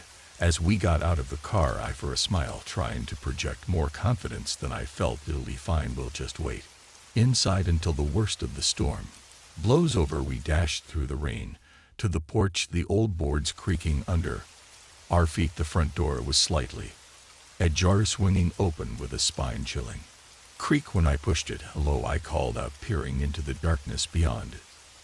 "Anyone here?" No response. I pulled out my phone, using its flashlight to illuminate the entryway. Dust motes danced in the beam, and I could see cobwebs in the corners. The place looked like it hadn't been lived in for years. "Well," I said, trying to sound cheerful for the kids' sake, "looks like we've got the place to ourselves. Let's see if we can find some candles or a fireplace to warm up." We moved further into the house, our wet shoes leaving tracks on the grimy hardwood floor. The interior was a gem of old furniture draped in sheets, peeling wallpaper, and musty smells. But it was dry, and that was all that mattered for now. In what must have been the living room, we found an old stone fireplace. After some rummaging, I managed to find some relatively dry logs and got a small fire going. The kids huddled close to the warmth, their earlier excitement replaced by quiet unease. "I don't like this place, you Daddy," Jack said, his lower lip trembling slightly. "It feels scary." I ruffled his hair, trying to reassure him. "It's just an old house, buddy, nothing to be afraid of." But even as I said it, I couldn't shake the feeling that we were being watched. I kept glancing over my shoulder, half expecting to see someone or something lurking in the shadows. Sarah must have sensed my unease. She squeezed my hand and whispered, "Maybe we should try to find a bedroom, get the kids settled for the night." I nodded, grateful for the suggestion. We gathered the kids and headed upstairs, the ancient staircase groaning under our weight. The second floor was just as dilapidated as the first, with long hallways lined with closed doors. We chose the first bedroom. We came to a large room with a massive four-poster bed, still intact. The mattress was musty but dry, and we decided it would do for the night. As Sarah got the kids ready for bed, I decided to do a quick sweep of the rest of the upstairs, just to ease my own mind. Most of the rooms were in similar states of decay, filled with broken furniture and decades of dust. But when I reached the last door at the end of the hall, something made me pause. Unlike the other doors, this one was in pristine condition, its wood gleaming as if it had just been polished. The brass doorknob shone in the beam of my FL flashlight against my better judgment. I reached out and turned the knob. The door swung open silently, revealing a room that took my breath away. Unlike the rest of the house, this room looked like it was frozen in time. Everything was immaculate, from the neatly made bed to the books arranged perfectly on the shelves. There wasn't a speck of dust anywhere, but what really caught my attention was the doll that sat in a small chair by the window, its porcelain face illuminated by a flash of lightning. Its glass eyes seemed to follow me as I moved, and its painted smile sent a chill down my spine. I backed out of the room, quickly shutting the door behind me. My heart was racing, and I had to take a few deep breaths to calm myself down. It was just a room, I told myself, just an old doll, nothing to be afraid of. When I returned to our room, Sarah was just tucking the kids into bed. "Everything okay?" she asked, noticing my pale face. I nodded, not wanting to worry her. "Yeah, just tired. It's been a long day." We settled in for the night, the sound of rain on the roof and the occasional rumble of thunder lulling us into an uneasy sleep. I woke with a start, unsure of what had disturbed me. The room was pitch black, the fire having long since died out. As my eyes adjusted to the darkness, I realized what had woken me, the sound of footsteps coming from the hallway outside our room. I sat up, my heart pounding. "Sarah," I whispered, shaking her gently. "Wake up, do you hear that?" She stirred, blinking in confusion. "Hear what?" But before I could answer, we both heard it, a child's laughter echoing through the house. It wasn't Emma or Jack. They were both still sound asleep in the bed beside us. "Dave." Sarah's voice was trembling. "What's going on?" I got out of bed, moving quietly to the door. "I don't know. Stay here with the kids. I'll check it out." Ignoring Sarah's protests, I opened the door and stepped into the hallway. The laughter came again, this time from downstairs. I followed the sound, my bare feet silent on the old floorboards. As I reached the bottom of the stairs, I froze. There in the middle of the living room stood a little girl. She was dressed in an old-fashioned nightgown, her long hair hanging loose down her back. She was facing away from me, looking at something I couldn't see. "Hello," I said softly, not wanting to frighten her. "Are you lost?" Slowly, so slowly it seemed to take an eternity, the girl turned to face me. I stumbled back, a scream caught in my throat. Her face was identical to the doll's upstairs, porcelain white, with glass eyes and a painted smile. But unlike the doll, this face was alive. Those glass eyes blinking as they focused on me. "You shouldn't have come here," the girl said, her voice a mixture of childish sweetness and something far older, far darker.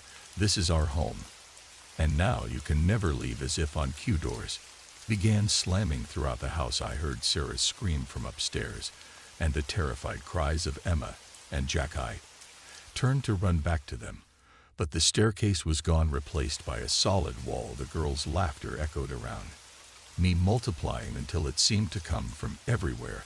At once the room began to shift and warp, the walls stretching and twisting into impossible shapes. I saw faces in the wallpaper, heard whispers in the floorboards. "Welcome home," the girl said, her smile widening unnaturally. "We've been waiting for a new family for so long." I woke up with a gasp. Drenched in cold sweat, Sarah was shaking me, her face pale with worry. "Dave, wake up. You were having a nightmare." I looked around wildly. We were still in the bedroom, the kids sleeping peacefully beside us. Outside, the storm had passed, and the first light of dawn was peeking through the dusty windows. "We need to leave," I said, jumping out of bed now. Sarah didn't argue. Something in my voice or my face must have conveyed the urgency I felt. We woke the kids and packed up quickly, practically running to the car. As we drove away, I couldn't help but look back at the house in the rear-view mirror. For a moment I thought I saw a small figure standing in one of the upstairs windows, a porcelain hand raised in farewell. But when I blinked, it was gone. We never spoke about that night again, but sometimes in my dreams I still hear that child's laughter, still see those glass eyes watching me, and I wonder with a chill that never quite goes away what might have happened if we'd stayed just a little bit longer in that house that was never meant to be found. The moment I noticed the first hidden camera, I knew my relaxing airbnb getaway had just become a living nightmare. What I didn't realize was that this discovery was only the beginning of a terror that would change my life forever. I'd been looking forward to this vacation for months. After a grueling year at work, I desperately needed some time away from the hustle and bustle of city life. When I stumbled upon the listing for a cozy cabin in the woods, it seemed perfect, quaint, secluded, and best of all, Affordable. The host Tom had excellent reviews praising his hospitality and attention to detail. As I pulled up to the cabin, I couldn't help but feel a sense of relief wash over me. The place was even more charming in person with its rustic wooden exterior and wraparound porch. Tom was there to greet me, all smiles and warm handshakes. "Welcome, Sarah," he said, helping me with my bags. "I hope you'll find everything to your liking. I prepared a little welcome basket for you inside." I thanked him, already feeling more relaxed. Tom gave me a quick tour of the cabin, pointing out all the amenities: the fully stocked kitchen, the fireplace, the luxurious bathroom with a clawfoot tub. He was charismatic in attentive, answering all my questions with patience. "Well, I'll leave you to settle in," Tom said finally. "Remember, I'm just a phone call away if you need anything. Enjoy your stay." As he drove away, I couldn't believe my luck. The place was perfect, and Tom seemed like the ideal host. I spent the rest of the evening unpacking, exploring the cabin, and finally sinking into the plush sofa with a glass of wine and a good book. It wasn't until the next morning that I noticed something odd. I was in the bathroom fixing my hair when a glint of something in the mirror caught my eye. At first I thought it was just a reflection of light, but as I leaned in closer, my blood ran cold. There, nestled in the frame of the mirror, was a tiny camera lens. My mind raced. Surely this was a mistake. Maybe it was some sort of smart home device I didn't understand, but as I examined it closer, there was no denying what it was: a hidden camera perfectly positioned to capture the entire bathroom. With shaking hands, I grabbed my phone to call the police, only to realize I had no signal. Of course, I thought bitterly, I'm in the middle of nowhere trying to calm my racing heart. I decided to check the rest of the cabin. Maybe this was just a one-off thing, a mistake. But as I moved from room to room, I found more cameras. One in the bedroom, hidden in a potted plant; another in the living room, disguised as a smoke detector; even one in the kitchen, tucked away in the coffee maker. Panic set in as the reality of my situation became clear. I was being watched, every move, every private moment, all captured on camera. But why and by whom? Tom. It had to be Tom, the overly friendly host with the two perfect reviews. How many other guests had he spied on? How long had this been going on? I knew I had to get out of there fast. I started throwing my things into my suitcase, not bothering to fold or organize.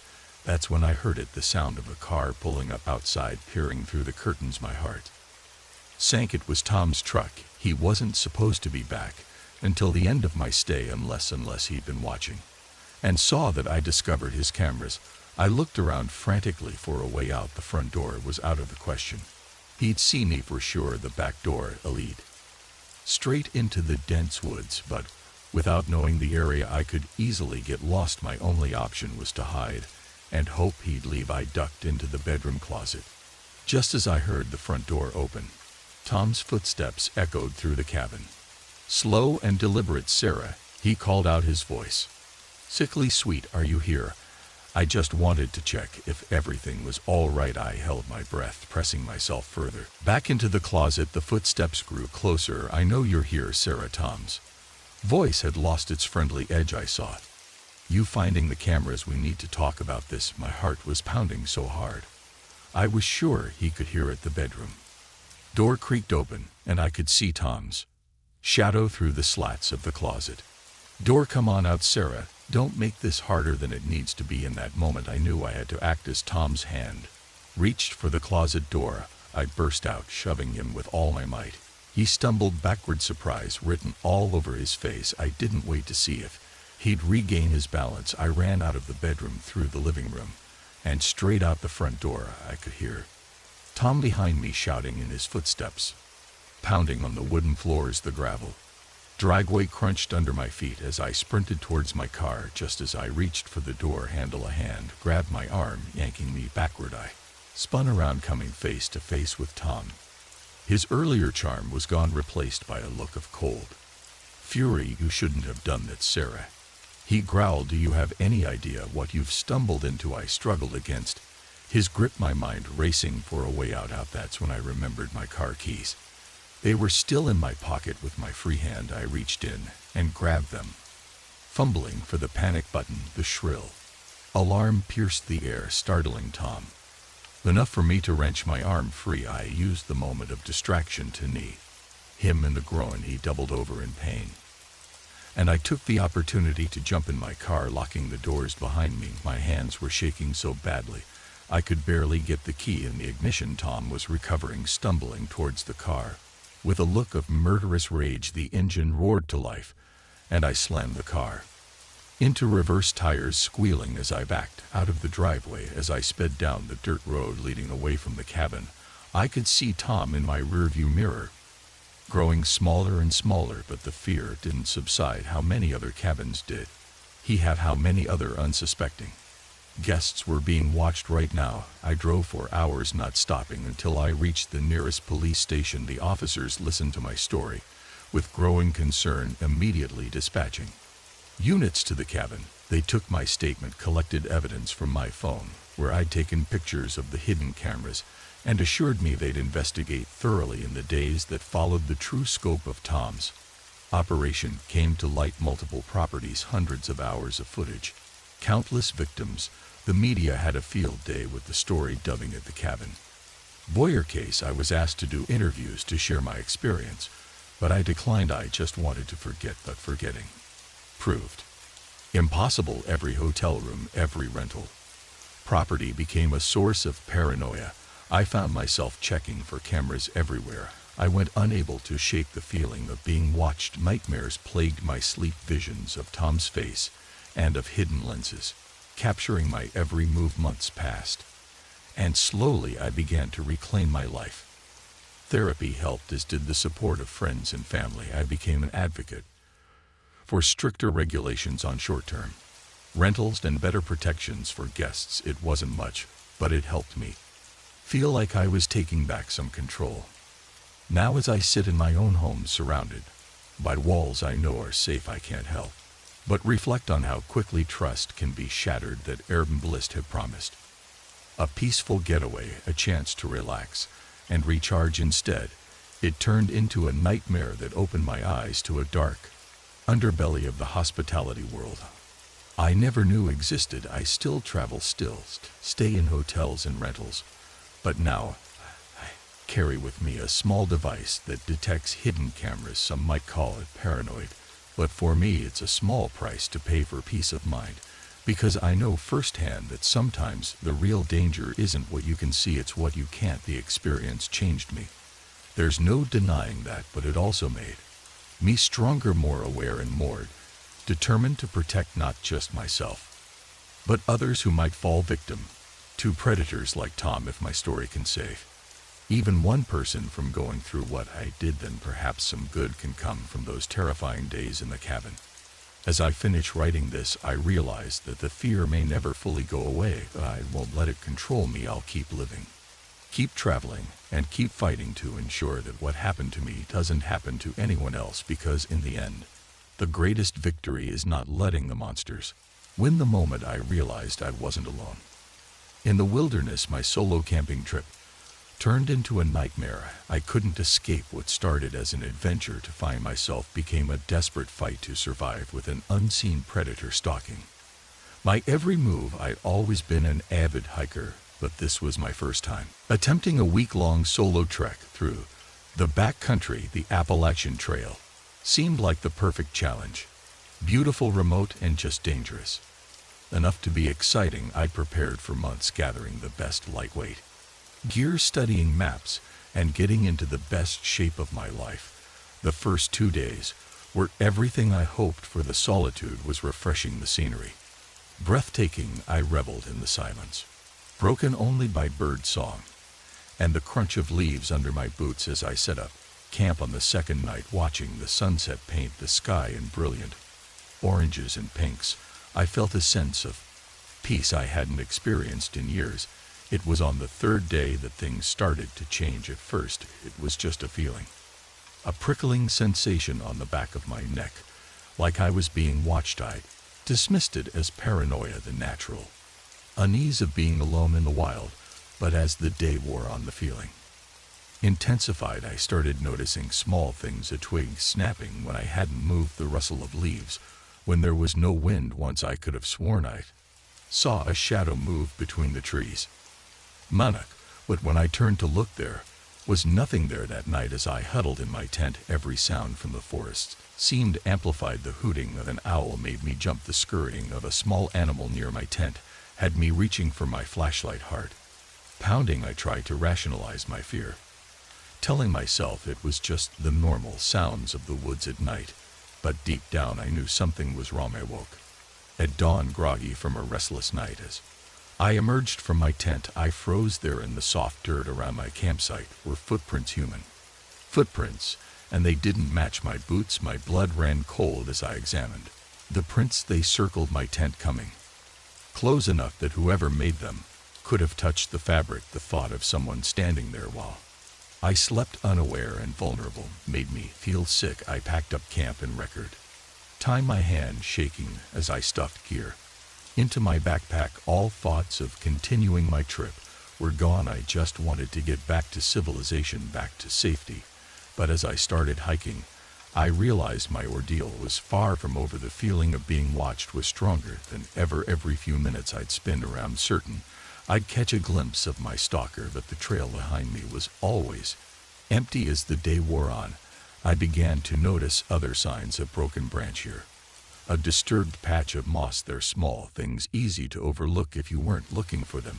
But to my heightened senses, they screamed of pursuit. I picked up my pace, ignoring the burning in my legs and the sweat soaking through my clothes. The nearest town was still 2 days away at my planned pace, but I was determined to make it in one. I didn't dare stop for more than a few minutes at a time, just long enough to gulp some water and catch my breath. As afternoon faded into evening, my situation went from bad to worse. Dark clouds rolled in, and soon the woods were filled with the rumble of thunder.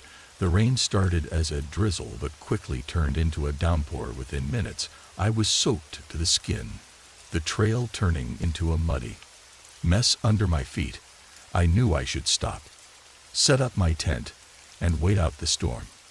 But the fear of what or who was behind me drove me on. I stumbled through the darkness, my headlamp casting eerie shadows that seemed to move and shift in the corners of my vision.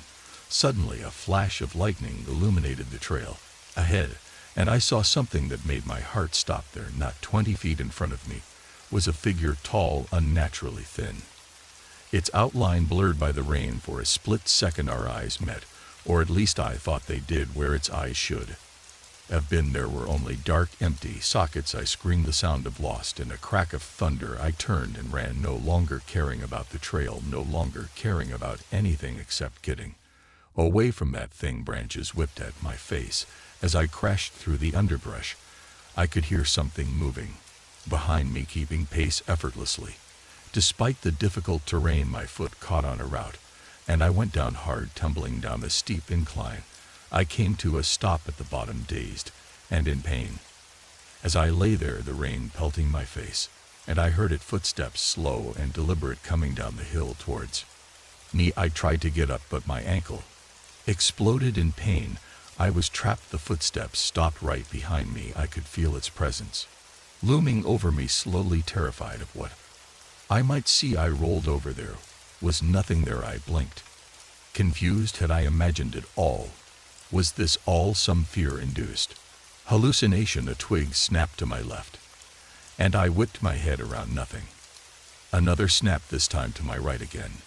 Nothing. It was toying with me. I realized whatever this thing was, it was enjoying my fear, gritting my teeth against the pain. I forced myself to my feet. I couldn't just lie there and wait for it to finish its game. I had to keep moving. I limped forward, using trees for support. Every shadow seemed to hide a threat. Every sound was a potential attack. The rain had eased to a drizzle, but I was shivering uncontrollably, as much from fear as from cold. As I stumbled along, I tried to make sense of what was happening. Was this some psychopath hunting humans for sport, a deranged hermit driven mad by isolation, or was it something else entirely, something not quite human? I didn't have time to dwell on these questions for long. Ahead, I saw a flicker of light through the trees. Hope surged Through me civilization safety I pushed, myself harder ignoring the protests of my battered body. The light grew brighter, resolving into the glow of electric lights. A ranger station with a final burst of energy. I burst out of the tree line. The station was there, solid and real, its windows bright against the darkness of the forest.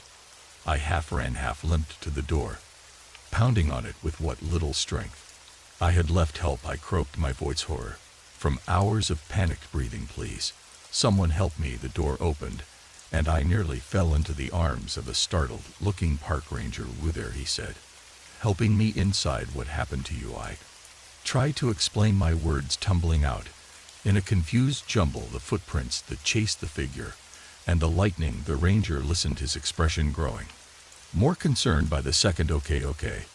Slow down," he said, guiding me to a chair.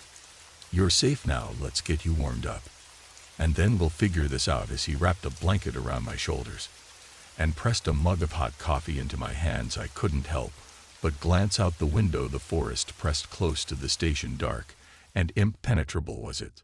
Still out there watching, waiting. The next few days were a blur of police statements and medical checkups. They found my abandoned campsite, confirming at least part of my story, but there was no sign of my pursuer, no evidence of anyone else in the area. Most people seemed to think I'd gotten spooked by normal forest sounds and let my imagination run wild. A few suggested I might have had some kind of stress-induced breakdown. Only the park ranger who found me seemed to take my story seriously. "These woods are old," he told me quietly.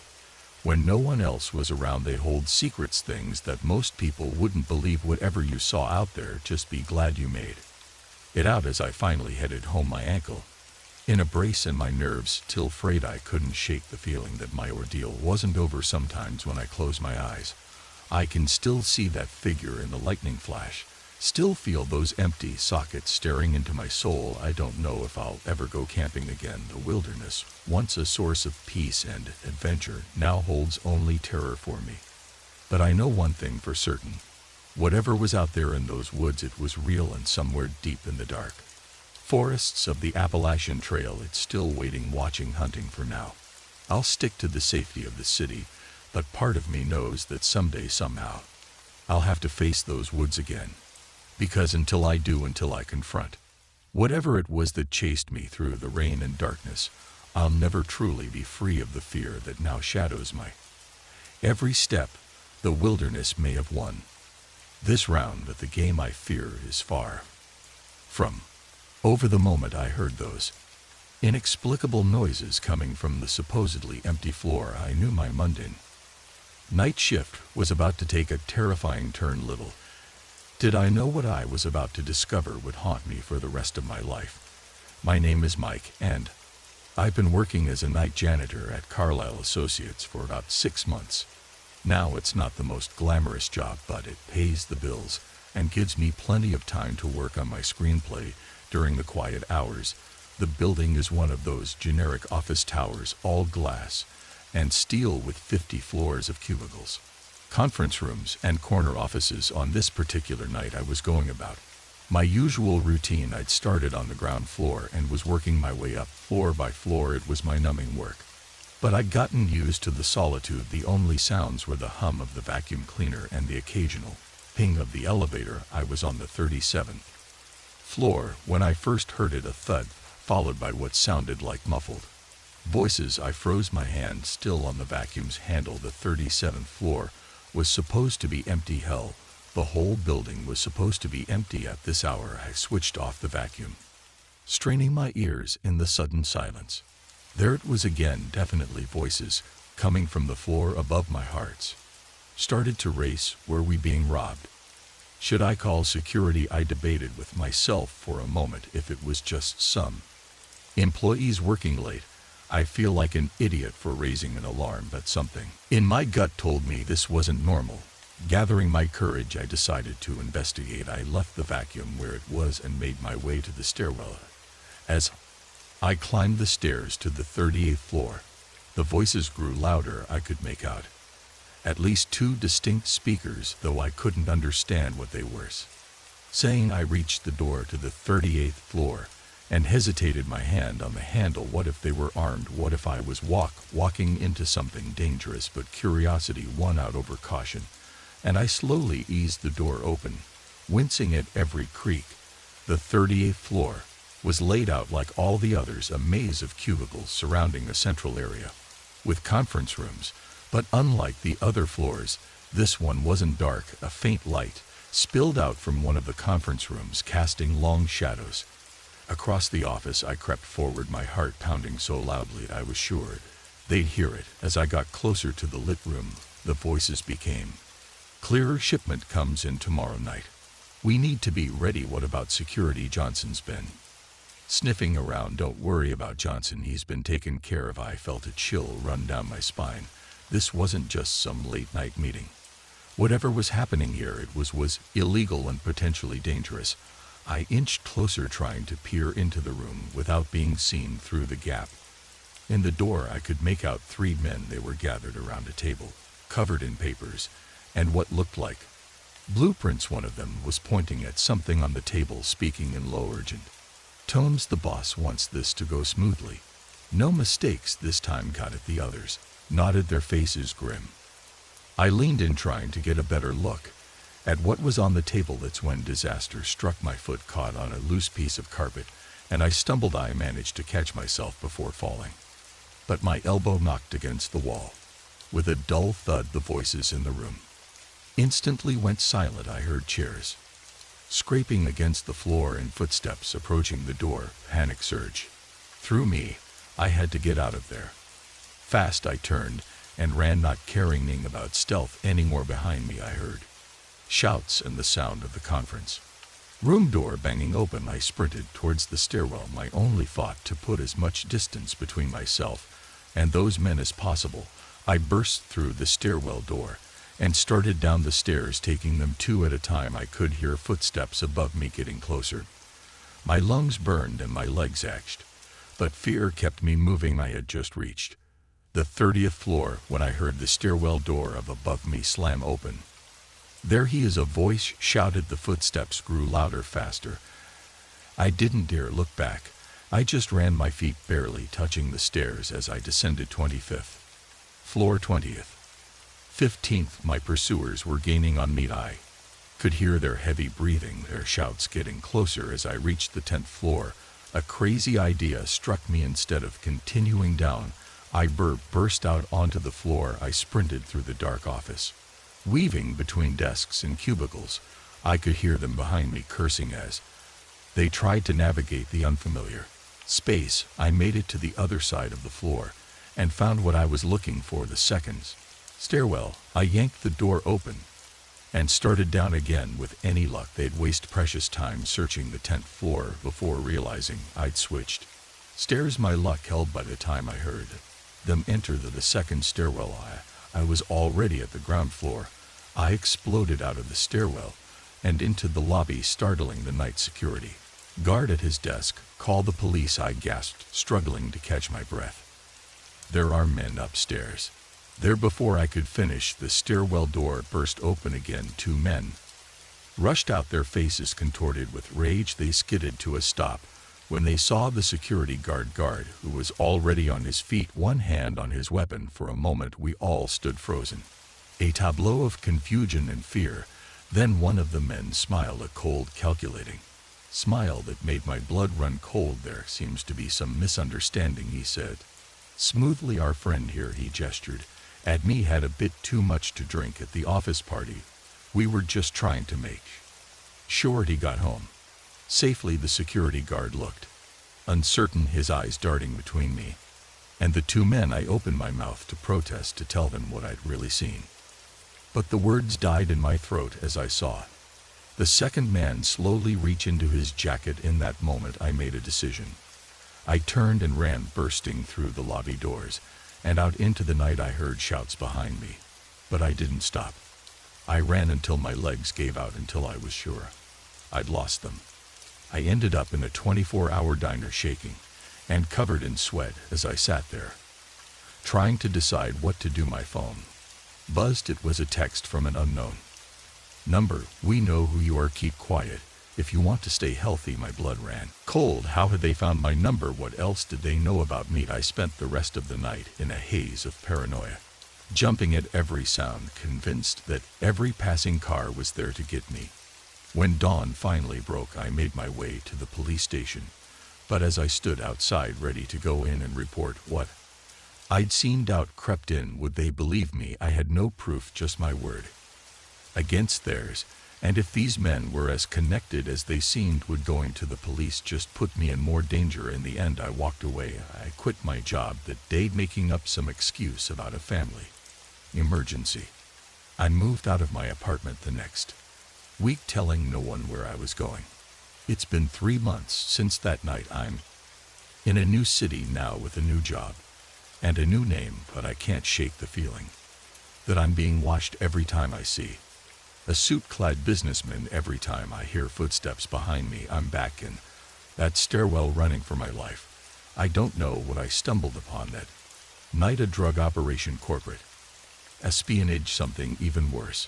But I know one thing for certain: the world is full of shadows, and sometimes the most dangerous things happen right under our noses in the places we least expect. So if you're working late one night and you hear something you shouldn't, my advice is simple: run. And don't look back, because once you've seen behind the curtain, there's no going back to blissful ignorance. And in this world of secrets and shadows, ignorance might just be the only thing keep you safe. The first time I heard the scratching in the walls, I dismissed it as mice. By the time I realized the horrifying truth, it was almost too late. What started as a simple house-sitting job turned into a nightmare that would haunt me for the rest of my life. My name's Emily, and I'd agreed to watch my friend Sarah's house while she was away on a month-long business trip. It seemed like a sweet deal, a break from my cramped apartment, a chance to enjoy a spacious home in a quiet suburb. Little did I know I was walking into a trap. The first few days were uneventful. I settled into a routine, working remotely during the day and enjoying the peace and quiet in the evenings. Sarah's house was beautiful, a 2-story Victorian with lots of character. But as the sun set each night, the house seemed to take on a different personality. Shadows grew longer, and the silence became oppressive. It was on the 4th night that I first heard it, a faint scratching sound coming from somewhere inside the walls. I was curled up on the couch, reading a book, when the noise caught my attention. At first, I thought it was just the house settling, but as I listened, the scratching became more deliberate, more purposeful. I got up and pressed my ear against the wall. The sound was clear now, a rhythmic scraping that sent chills down my spine. It seemed to be coming from inside the wall itself, moving slowly upward. Just mice, I muttered to myself, trying to calm my racing heart. Old houses like this are bound to have mice.